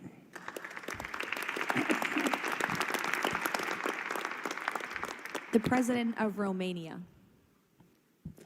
First of all, President Trump, thank you for convening this very important meeting. And thank you for your involvement and leadership for the peace plan in Gaza, a peace plan that have been comprehensive and stable, and also for your efforts and results in other parts of the world. I think everyone desires peace, stability, prosperity in Gaza, but the question is how to act for. And it's why this meeting and this format is important. What Romania can do, first, on the humanitarian situation, we can increase the number of flights in order to extract children with disease and to treat in Romanian hospitals. We've done already, and we can do for 1,000 children and 4,000 family members. Secondly, we had a good expertise in emergency response system like ambulance, fire systems, and we can help in order to rebuild that system, and we can donate some equipment. Third, we are already offering some scholarships for Palestinian students, and we can extend the program, and we can help also to rebuild, refurbish the schools in Gaza. And fourth, I think the most important, we had also some expertise. We can help to rebuild the institutions, like police, like justice, like public administration. We have done that in other parts of the world, so we have some expertise. We can contribute with experts, with trainers. And also it's important to say that we have traditionally good relation with the Jewish people and with the Palestinian people, so it will help. So we can count on us. Thank you. The Prime Minister of the Republic of Albania. Thank you for inviting me to be part of this journey, Mr. President. The fully aligned bipartisan vote of support this initiative received in our parliament speaks for itself about how honored Albania is to be a founding member of this new organization. Many in Europe say the Board of Peace is meant to substitute the United Nations. It does not look to me like an attempt to replace the UN, but if it helps shake that agonizing giant and inshallah wake it up, then God bless the Board of Peace. Mr. President, we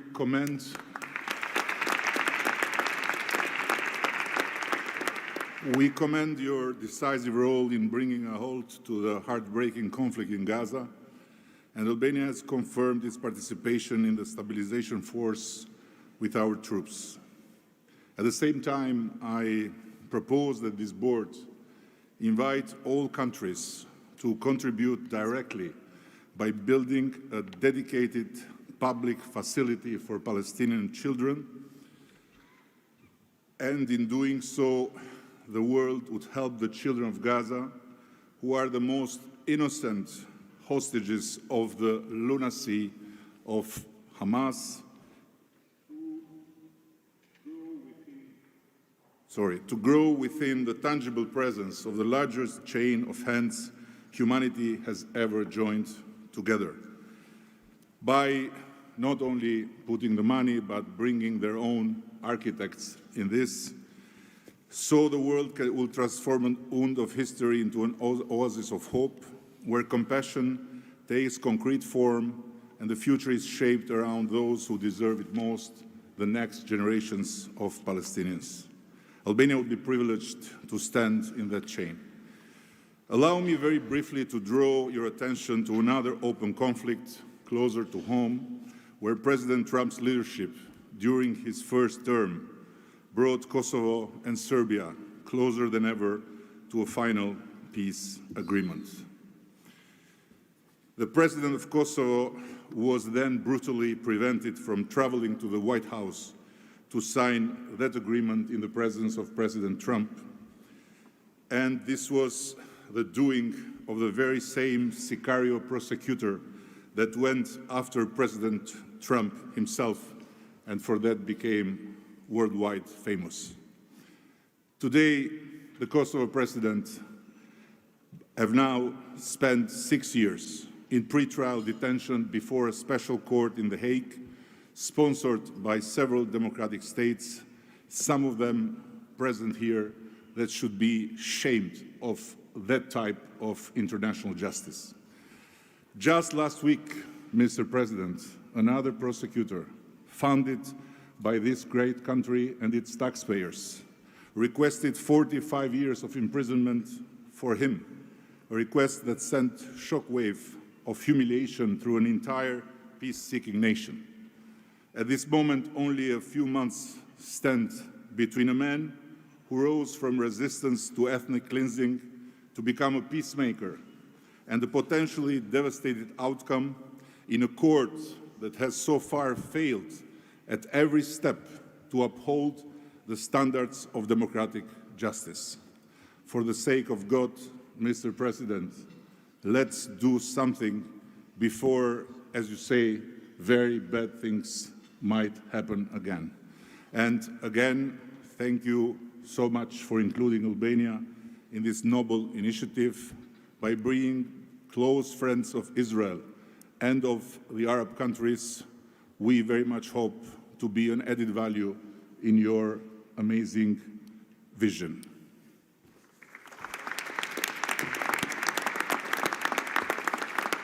Next, the Prime Minister of Egypt. Your Excellency President Donald Trump, distinguished participants, I thank President Trump for convening this meeting. His Excellency's direct involvement and commitment to promoting peace in the region has been instrumental in achieving an end to the conflict in Gaza, which was previously considered unattainable. Egypt supports President Trump's vision to usher in a new era of peace and coexistence among the people of the region, in which the Palestinian people enjoy the rights to self-determination and statehood, in accordance to relevant international resolutions. Egypt also appreciates President Trump's firm position on rejecting the annexation of the West Bank.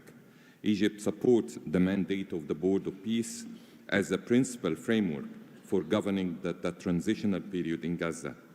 It is necessary to fully empower the National Committee for the Administration of Gaza to function effectively from within and throughout the Strip. Also, preserving the institutional and geographical link between the West Bank and Gaza is vital for the Palestinian Authority to eventually resume its role in Gaza. Within the framework of Egypt's support to President Trump's plan, Egypt will continue its effort to train Palestinian police personnel to maintain security within the Strip. Egypt values President Trump's position rejecting the deportation of the Palestinian people from Gaza as reflected in the 20 points plan, and stresses the importance of initiating early recovery projects in the whole of the Strip in a manner that preserves its geographic unity. Let us consider today's meeting as an initial step in advancing these objectives. Again, thank you, Your Excellency President Trump. Thank you. The Prime Minister of the State of Qatar. Thank you. Mr. President, distinguished members of the Board of Peace, thank you for convening this meeting under the banner of peace. Qatar reaffirms its commitment to the Board of Peace as it was committed to the very first day of the mediation efforts. from that day until the end, when we have witnessed in that historical moment in Sharm el-Sheikh the signing of this agreement together with our partners. For decades, this conflict has burdened our region and the world, and our responsibility remains to achieve a just and lasting resolution. The board, under the President Trump leadership, will advance the full implementation of the 20-point plan without delay, ensuring fairness and justice for both Palestinians and Israelis. In this spirit, Qatar pledges $1 billion in support to the board mission aimed at reaching a final resolution that fulfills Palestinian aspiration for the statehood and recognition, and the Israeli aspiration for security and integration. We will also continue our humanitarian coordination together with our UN partners and the Board of Peace. Thank you very much. Thank you. The Deputy Prime Minister and Foreign Minister of the UAE. Mr. President, thank you for gathering us today.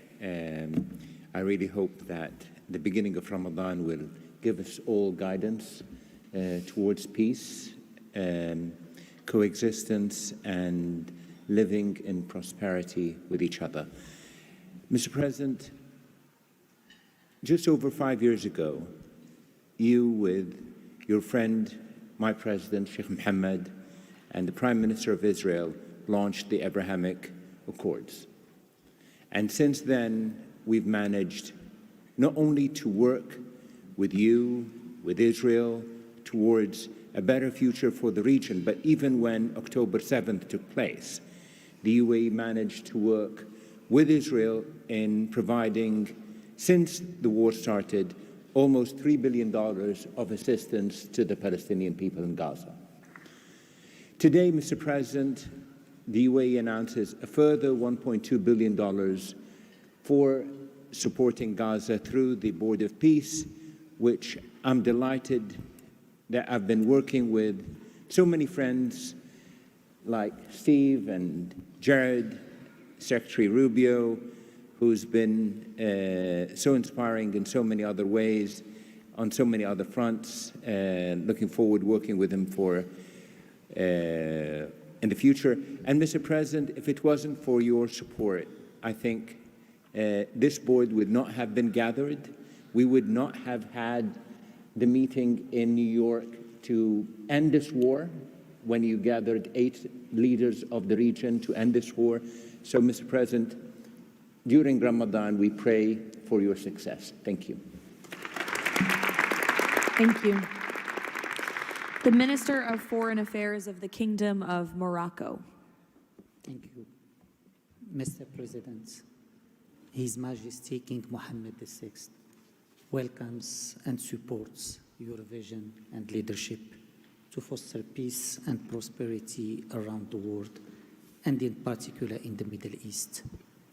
Thanks to your peace plan for Gaza, a ceasefire was achieved, a tragic war was ended, lives were saved, and a pragmatic and forward-looking approach to rebuild Gaza was crafted.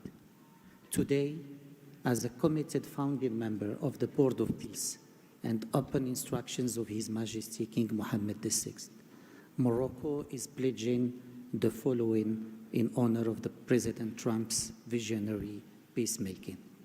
1, Morocco has already made the first ever financial contribution to the Board of Peace.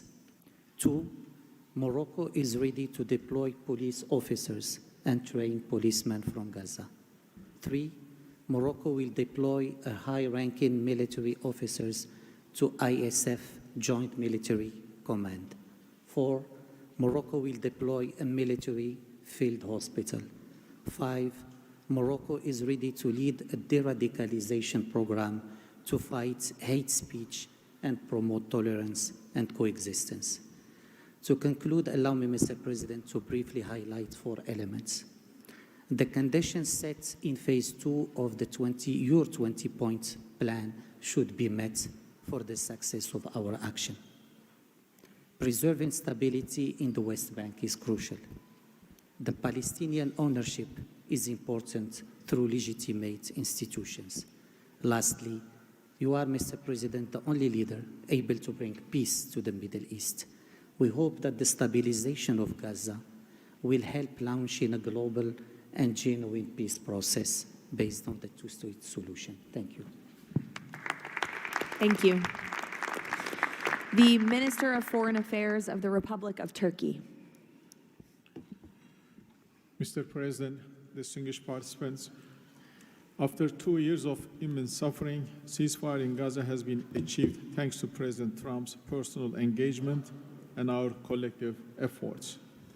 Yet the humanitarian situation remains fragile, and ceasefire violations continue to occur. A prompt, coordinated, and effective response is therefore essential. President Erdogan remains fully committed to Gaza's security, stabilization, and recovery. Turkey has already been providing immense amount of humanitarian assistance to Gaza. We can also contribute meaningfully to the rehabilitation of health and education sectors, as well as the training of the police force. In addition, we are prepared to provide troops to the International Stabilization Force. Mr. President, Turkey will continue to support your efforts towards a just and lasting peace. We remain convinced that the foundation of such peace is the two-state solution. Let us work towards that objective for the benefit of all peoples of the region. Thank you. The Minister of Foreign Affairs of the State of Kuwait. I'll be delivering my statement in Arabic. فخامة الرئيس دونالد ترامب رئيس الولايات المتحدة الأمريكية الصديقة رئيس مجلس السلام أصحاب الجلالة والفخامة والسمو والمعالي الحضور الكريم السلام عليكم ورحمة الله وبركاته. أود أن أنقل لكم تحيات حضرة صاحب السمو الشيخ مشعل أحمد الجابر الصباح حفظه الله ورعاه أمير دولة الكويت، وتمنيات سموه بالتوفيق والنجاح لأعمال هذا المجلس. كما نتقدم بخالص الشكر لفخامة الرئيس دونالد ترامب على جهودها المقدرة والرامية إلى المساهمة في التواصل إلى إنهاء حالة الصراع بما يؤول نحو إقامة الدولة الفلسطينية المستقلة على حدود 4 يونيو لعام 1967 وعاصمتها القدس الشرقية وفقا لقرارات الشرعية الدولية بما فيها القرار 2803 ومبادرة السلام العربية. إننا نجدد دعم دولة الكويت المبدئي والثابت والتاريخي للشعب الفلسطيني الشقيق وقضيته العادلة، ولطالما كانت القضية الفلسطينية ودعمها تشكل أحد ركائز السياسة الخارجية الكويتية، الأمر الذي يحتم علينا دعم كافة الجهود والمبادرات الرامية إلى إحلال السلام بما فيها خطة فخامة الرئيس الأمريكي دونالد ترامب ذات النقاط 20، معربين عن أملنا باستمرار نجاح هذا المسار والذي يظل مرهونا بتكاتف وتضامن المجتمع الدولي. ختاما، مالية بقيمة $1 مليار أمريكي على مدى السنوات القادمة دعما لجهود مجلس السلام وتأكيدا على التزام دولة الكويت الثابت بدعم كل مسعى يهدف إلى رفع المعاناة عن الشعب الفلسطيني الشقيق وتحقيق الأمن والاستقرار في غزة. والسلام عليكم ورحمة الله وبركاته. Thank you. The Minister of State for Foreign Affairs of the Kingdom of Saudi Arabia. Thank you, Mr. President, distinguished members of the board, distinguished guests. It is a pleasure to be here with you as we embark on a journey towards establishing a lasting and just peace in the Middle East, a peace that results in two states, Israel and Palestine, living side by side in peace and security, a peace that results in transforming our region from death and destruction to hope and prosperity by integrating the region, bringing together its resources and unleashing its potential. The Kingdom of Saudi Arabia, Mr. President, has been seeking peace and justice in the Middle East since for a very long time. In 1981, King Fahd offered the 8-point plan, which was adopted by the Arab world at the summit in Fez, that essentially established or reconfirmed the notion of land for peace. In 2002, Saudi Arabia, the late King Abdullah, launched the Arab Peace Initiative, which was adopted by the Arab world unanimously, as well as by the Islamic world.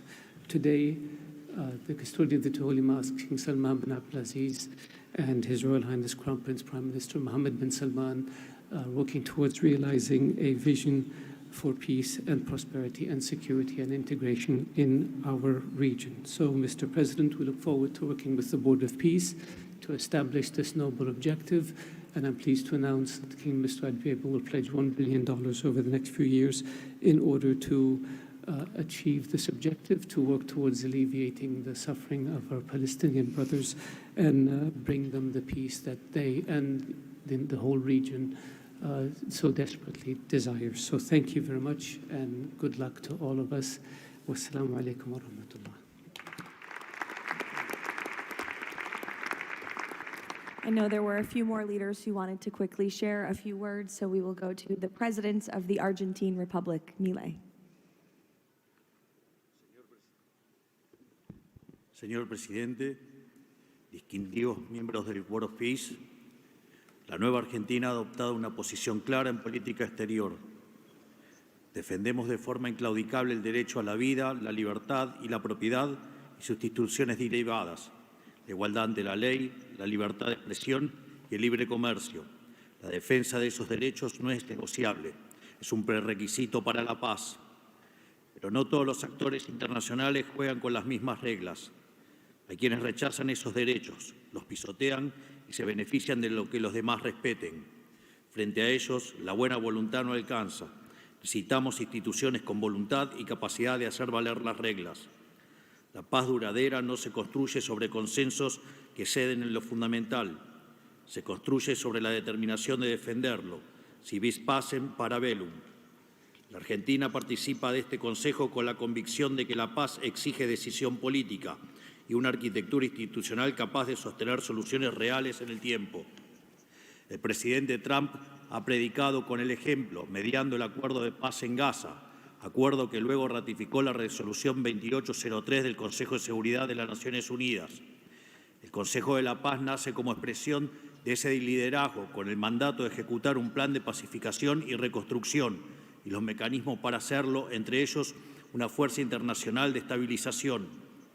En esta etapa inicial, Argentina está lista para contribuir. Ponemos a disposición la colaboración de nuestros cascos blancos. Nuestra trayectoria en operaciones de paz es un capital probado que ponemos al servicio de la fuerza de estabilización. Creemos en una diplomacia que asume riesgos para alcanzar la paz. Creemos en el liderazgo que enfrenta desafíos complejos con determinación, como el del presidente Trump. Y creemos que la única paz que vale la pena construir es la que descansa sobre los derechos innegociables del hombre. El Consejo de la Paz ofrece un marco para avanzar en esa dirección.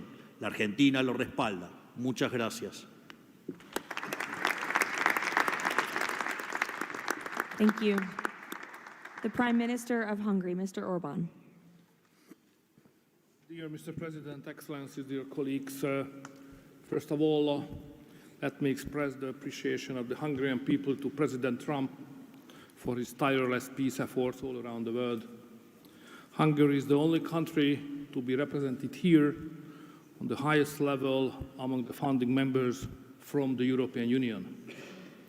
I represent a country which has been living in the neighborhood of a brutal war for the last 4 years.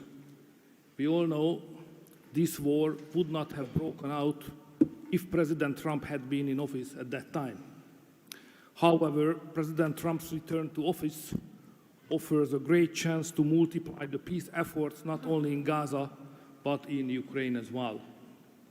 We in Europe understand clearly that the security situation in the Middle East, and especially in Gaza, has a significant impact on the security of Europe.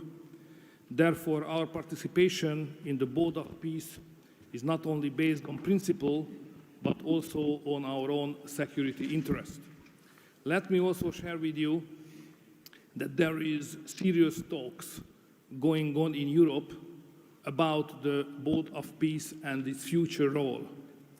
We understand that during the recent decades, international organizations have failed to fulfill their role to preserve peace and stability worldwide.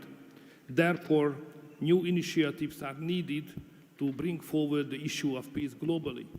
We are sure that President Trump's initiative to establish the Board of Peace is such a step to the right direction.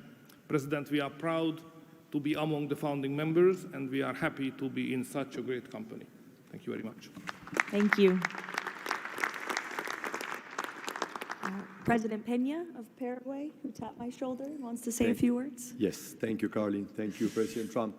Thank you for bringing hope again, President Trump. I think that of the many things that you have achieved in the last 12 months as President of the U.S., I think the greatest thing, and I'm probably the youngest head of state here, is hope, President. We have lost hope about solving problems for many, many decades. A system that was broken, a system that was not able to bring solutions. Now we're seeing that thanks from your leadership, we are solving the issues. I come from a country that 160 years ago faced extinction. We went to a war against our neighbor and we lost 60% of our territory and 90% of the male population. So we know on our own flesh the hardship and all the difficulties of war. That's why Paraguay is so proud to be a founding member of the Board of Peace, and we're here to collaborate. Maybe we are not going to be the country that's going to bring the more money or the more security forces, but I think that there is a lot that all of the countries can bring to the table to solve these issues. Paraguay, together with a handful of countries, have been supporting Israel, and we will continue to do so. But we come here with an open heart to work for peace. And today is Gaza, tomorrow will be another conflict area in the world, but we need to solve each of all these conflicts, and I really appreciate the leadership that you have taken, President. Paraguay stands ready to collaborate next to you. We're going to continue to support the U.S. initiative. Probably the only day that we're not going to be able to support the USA is going to be on June 12th, because Paraguay is going to be facing the U.S. in the World Cup. Thank you very much. Thank you. The Minister of Foreign Affairs of the State of Israel, please. Thank you. President Trump, this is an important day. Your historic actions have proven time and again. You are a leader who takes initiative, forges new paths, and works toward a better future for the entire world. Your visionary leadership, alongside with Prime Minister Netanyahu's resolve, brought all our hostages home from Gaza. Thank you for that. I'm proud to represent here the State of Israel that stood through such a difficult war for 2 years on 7 different fronts, demonstrating resilience and strength. As I stand here, I recall the 925 brave soldiers that gave their lives in a war against pure evil, Hamas, Islamic Jihad, and Hezbollah. These are the best people. To them, we owe our existence and all our achievements. They will not be forgotten. I think of them and their families who paid the heaviest price. Since Hamas violently took over Gaza in 2007, it built the largest terror state in the world with huge terror infrastructure above and below ground. October 7 was the peak of Hamas' ongoing terror campaign through decades. Hamas raped and murdered women, killed children in front of their parents and parents in front of their children, burned whole families alive.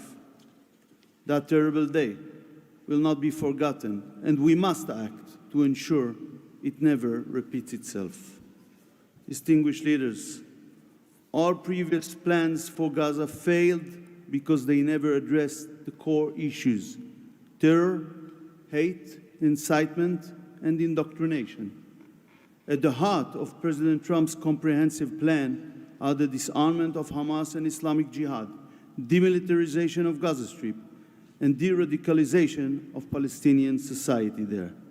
It's the first plan to address the root of the problem. We support it and are working and will work toward its success. As Mr. Mladenov emphasized, Hamas must be disarmed. That includes all its weapons, its terror infrastructure, underground tunnel network, and weapons production facilities must all be dismantled. As the plan emphasizes, there must be a fundamental de-radicalization process. The infrastructure that indoctrinates Palestinian children to hate and kill Jews in educational and religious institutes should no longer exist. All those are important not only for the Israelis. Gazans have lived under a terror regime for decades. The people of Gaza must be liberated from these terrorists. I want to make this opportunity to wish Muslims around the world Ramadan Kareem. Distinguished leaders, President Trump's visionary leadership creates, for the first time, an opportunity for a better future. On behalf of Israel, I say thank you, Mr. Trump. Thank you for your leadership. Thank you. Lastly, the Prime Minister of Pakistan.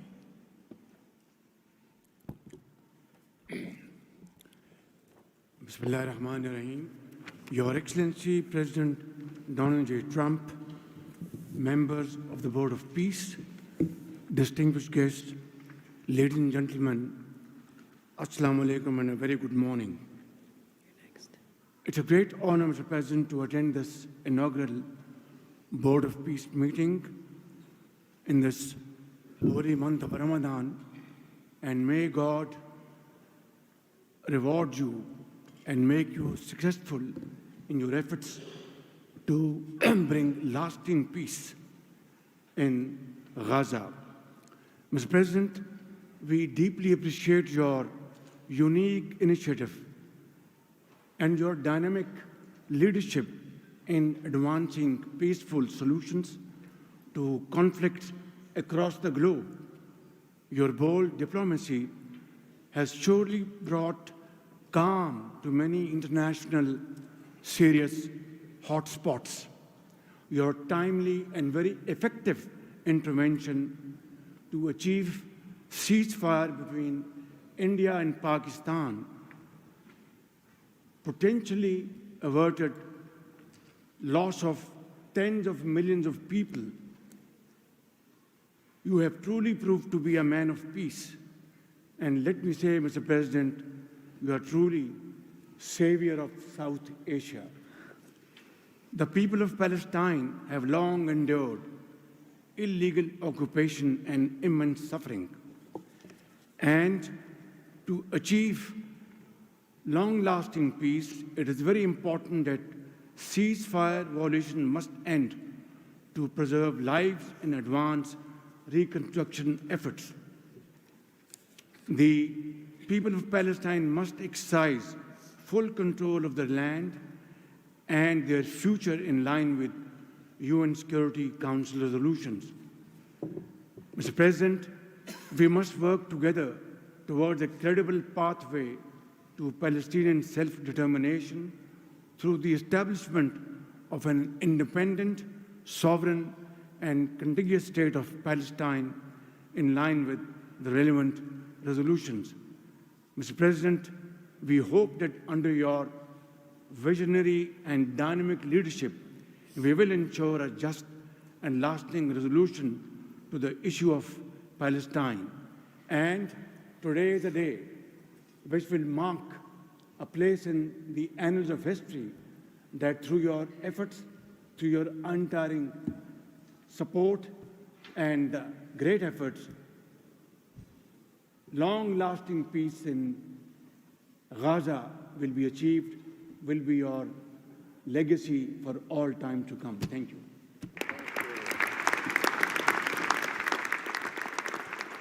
Thank you. We will now hear from the president of FIFA, Giovanni, to share more about FIFA's new partnership with the Board of Peace. Thank you, Caroline. Dear President, distinguished leaders, dear friends, I just have 3 quick points I want to mention now. Football, that's the first point, football, or soccer as it is called, here is the world's universal language. It is spoken by 6 billion people, 6 billion fans who have the same feelings. It's about hope, it's about joy, it's about happiness, it's about coming together, and it's about uniting the world. Mr. President will unite the world here this summer during the World Cup, but if we truly want to unite the world, we need peace, of course. And this brings me to the second point, because today we announce a true partnership between the Board of Peace and FIFA, and I'm very proud and very happy to announce this. After having heard your presentations in Davos, I was feeling that we need to help, we need to do something. Everyone has to support peace. Everyone in this room, Mr. President, everyone outside of this room who would like to be in this room has to support peace as well. We all have to contribute for this, and that's why FIFA wants to contribute, because we don't have to just rebuild houses or schools or hospital or roads. We also have to rebuild and build people, emotion, hope, and trust. And this is what football, my sport, is about. And the third point is that, of course, as you all know, images speak louder and better than words. So we prepared a short video, and you can watch this video. I invite you to look at it carefully. Thank you very much. God bless peace, and God bless the Board of Peace. Ramadan Kareem. Thank you.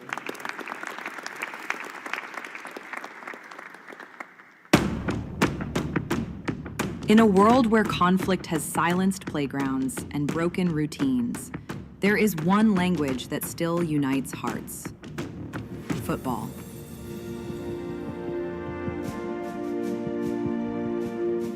A simple ball, a shared field, a reason to believe again. Today, FIFA and the Board of Peace come together to turn football into a bridge toward peace, dignity, and hope. Through this partnership, a complete football ecosystem will be created. FIFA and the Board of Peace will build football pitches, FIFA arenas, academies, and stadiums. This initiative will support the creation of leagues at youth, amateur, and regional level, strengthening community engagement both on and off the pitch. It will also generate diverse professional opportunities, supporting the development of local talent not only on the field, but across all areas that bring football to life. Football does more than create players and coaches. It rebuilds confidence, restores routine, reopens doors to education, teamwork, and belonging. Local communities take the lead. Parents, teachers, volunteers, youth leaders, all becoming part of a shared mission to heal, to rebuild, to move forward together. Around every pitch, new emotions and long-lasting memories emerge. Community matches, fan gatherings, youth education, and sport programs. New job opportunities appear to become coaches, players, sport doctors, administrators, events organizers. We will create football ecosystem with thousands of people to be involved and engaged constantly. Together, FIFA and the Board of Peace will build, in Gaza, 50 FIFA arena mini pitches, with a cost of around $50,000 per unit. This represents a $2.5 million investment. 5 full-size pitches in 5 different districts at around $1 million per pitch. A FIFA academy with an estimated investment of $15 million. And a national stadium for 20,000 to 25,000 spectators, valued at around $50 million. These investments will create a complete football ecosystem designed to support communities and future generations. FIFA and the Board of Peace, united for football, committed to peace.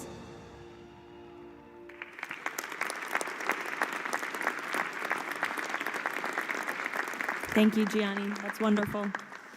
In advance of today's meeting, members of the Board of Peace were asked to vote on a resolution establishing the principles of financial integrity and transparency that will guide the board's work, and that resolution has passed unanimously.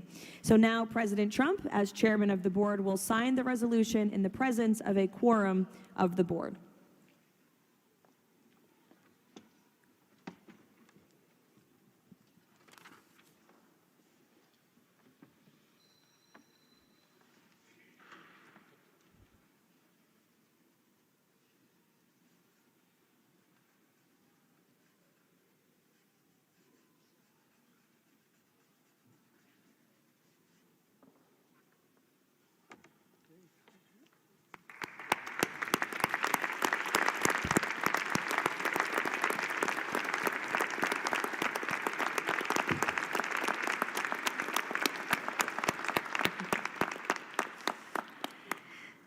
Now, while this is not a fundraiser, the Board of Peace has already inspired remarkable support from so many on this stage. As President Trump announced earlier, total pledges exceed $6.5 billion in relief and rebuilding in Gaza, and thousands of personnel have been committed to help preserve the ceasefire and secure enduring peace. I would like to ask the heads of the following delegations to join President Trump on stage as he signs the fundraising pledges: Albania, Azerbaijan, Bahrain, Egypt, Indonesia, Jordan, Kazakhstan, Kosovo, Kuwait, Morocco, Qatar, Saudi Arabia, the UAE, and Uzbekistan. Please join the President as he signs the fundraising pledges.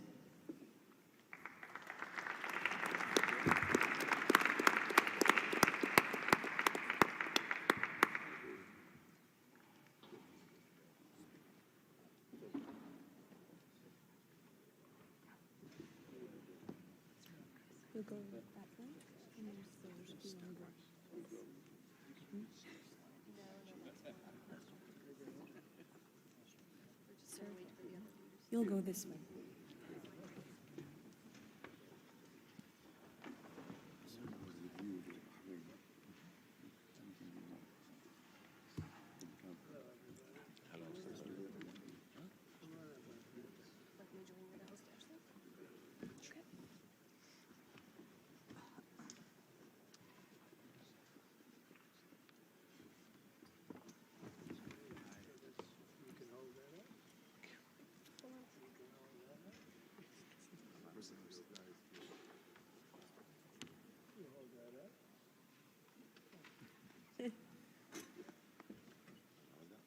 Sure.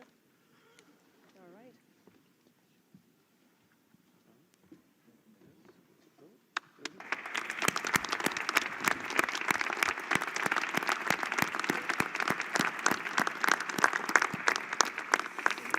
Congratulations. Now, President Trump, if you would like to say a few words to conclude, and then you have the honor of gaveling out the first ever Board of Peace meeting. Well, thank you very much, Caroline. And I will say that this has been, I think, will maybe be one of, if not the most important day of our careers. And we've had some pretty good careers up here, but this is something very special. And we're going to straighten out Gaza. We're going to make Gaza very successful and safe. And we're also going to maybe take it a step further where we see hot spots around the world. We can probably do that very easily. This is a tremendous group of powerful people and brilliant people. And I think that we can do things that a lot of other people would not be able to even conceive of or think of. We will help Gaza. We will straighten it out. We will make it successful. We will make it peaceful. And we will do things like that in other spots. Spots will come up. Things will happen that nobody's even thinking about now and not even conceivable. But we will take care of a lot of things, and we'll work again with the United Nations and bring it back to health. It needs help. It's got tremendous potential, but it needs a lot of help. And I think we can start with doing that pretty soon, Michael. I think we're going to work on that very strongly. We can fix up even the building physically. I love to see beautiful buildings. I like to see buildings fixed up physically, not look like they are in disrepair. We don't like that. So we're going to do a job with the United Nations. We're going to have some very good people, and you have some very good people there right now, but we're going to put some extra people in, and we're going to have it help us. But most importantly for today, the Board of Peace is going to lead the way in Gaza.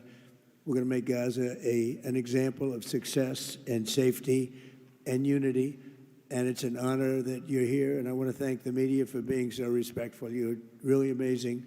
It's given the Board of Peace the respect it deserves. These are the most powerful people in the world, the richest people in the world through their countries, and they have made a tremendous commitment, and the United States likewise has made a tremendous commitment. Thank you to everybody for your involvement, and we look forward to working with you over the years for many, many reasons, many very, very good humanitarian reasons. Thank you all. Thank you very much. Thank you. Thank you, Mr. Thank you. President. Thank you, everybody. Ready? Thank you. We'll take it with us. Thank you, everybody.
Hello, everybody. Good afternoon. Thank you for your patience as always. Let's begin with some scheduling announcements for the remainder of President Trump's very busy week. Today at 3 p.m., President Trump will host a Black History Month reception in the East Room of the White House. I know many of you will attend, and we will see you up there. Tomorrow, President Trump will host a Board of Peace meeting at the Donald J. Trump Institute of Peace, where he will announce that member states have pledged more than $5 billion towards the Gaza humanitarian and reconstruction efforts, and have also committed thousands of personnel to the International Stabilization Force and local police to maintain security and peace for Gazans. Tomorrow afternoon, the president will travel to the great state of Georgia, where he will visit 2 local businesses and give a speech on his efforts to make life affordable for working people. On Friday, President Trump will host a working breakfast with governors in the East Room here at the White House. And on Saturday night, President Trump and the First Lady will host the annual Governor's Dinner.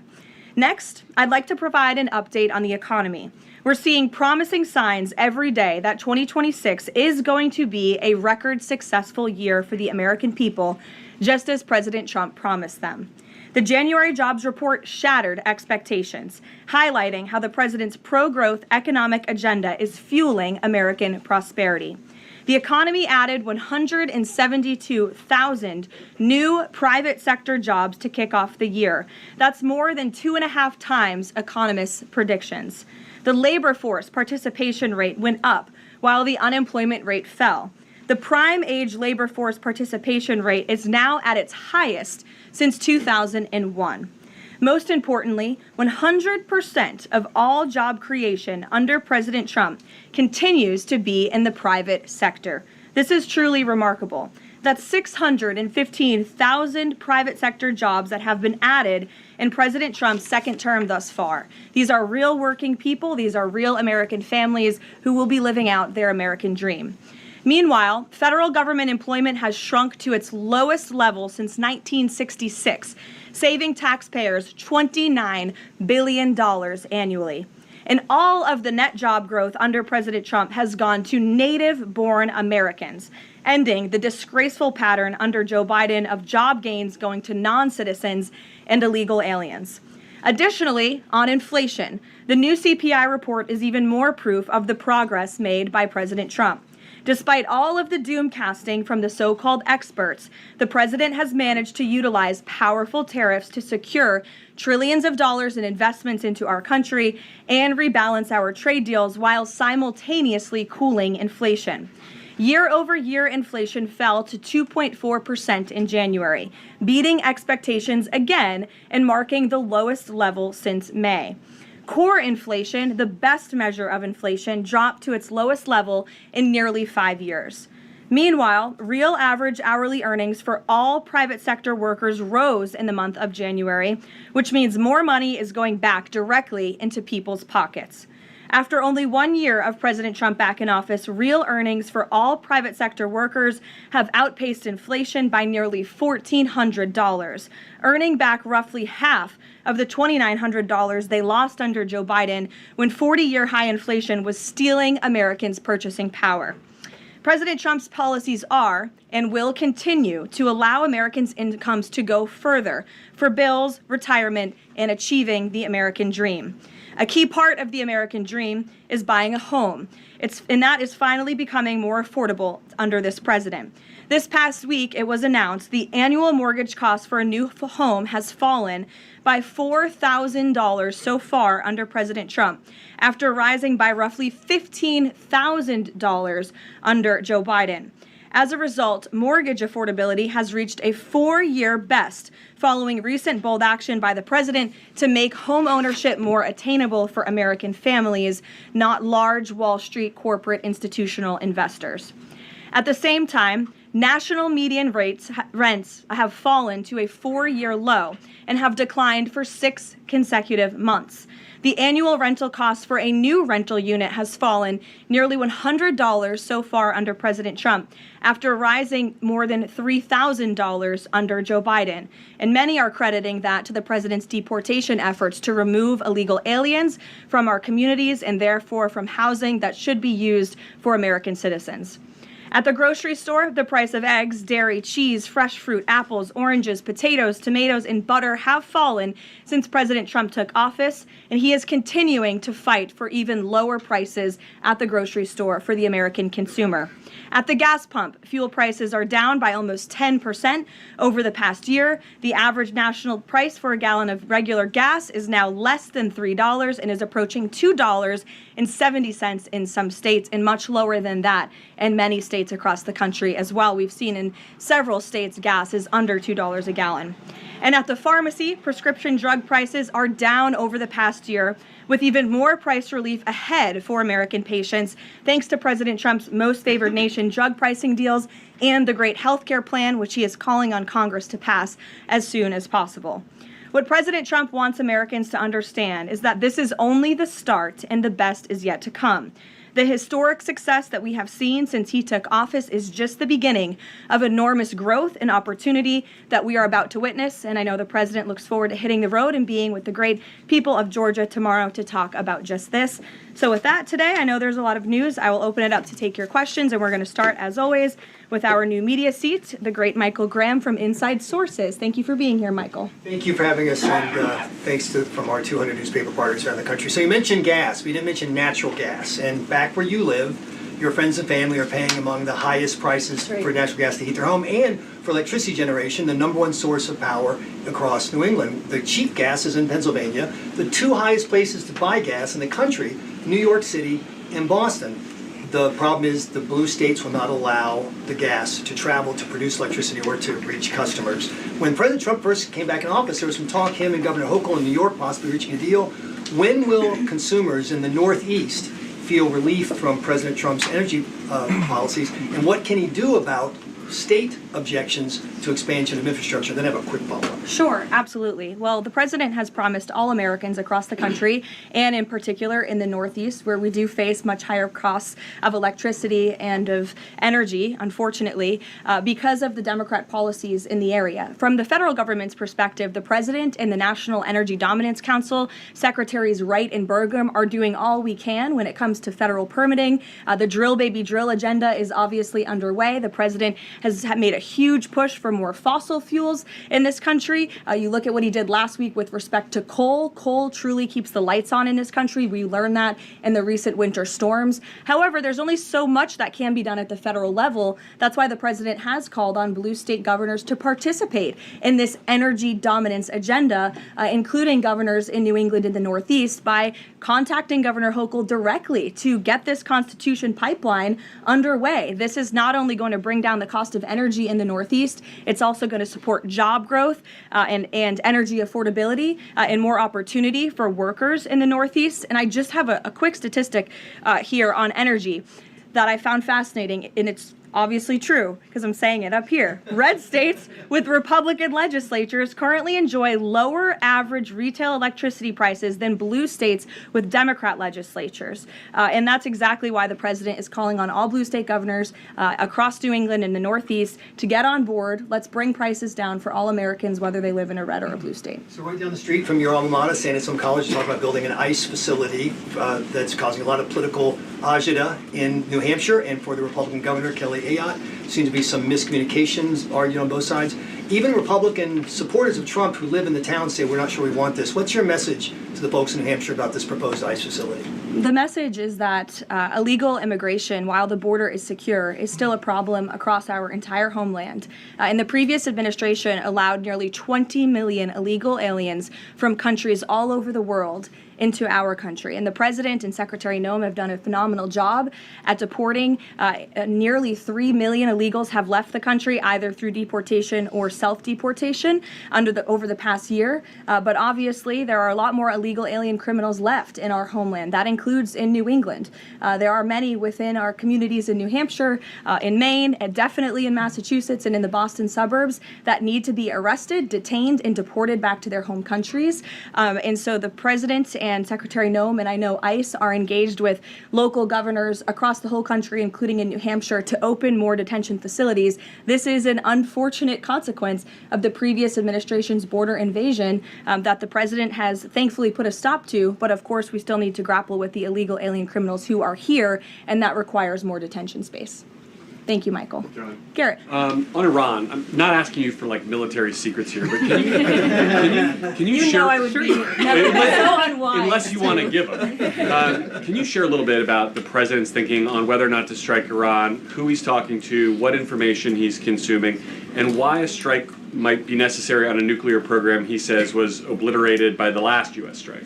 Well, there's many reasons and arguments that one could make for a strike against Iran. The president had a very successful operation as commander-in-chief with Operation Midnight Hammer, as you know, as you just said, totally obliterated Iran's nuclear facilities. The president has always been very clear, though, with respect to Iran or any country around the world, diplomacy is always his first option, and Iran would be very wise to make a deal with President Trump and with this administration.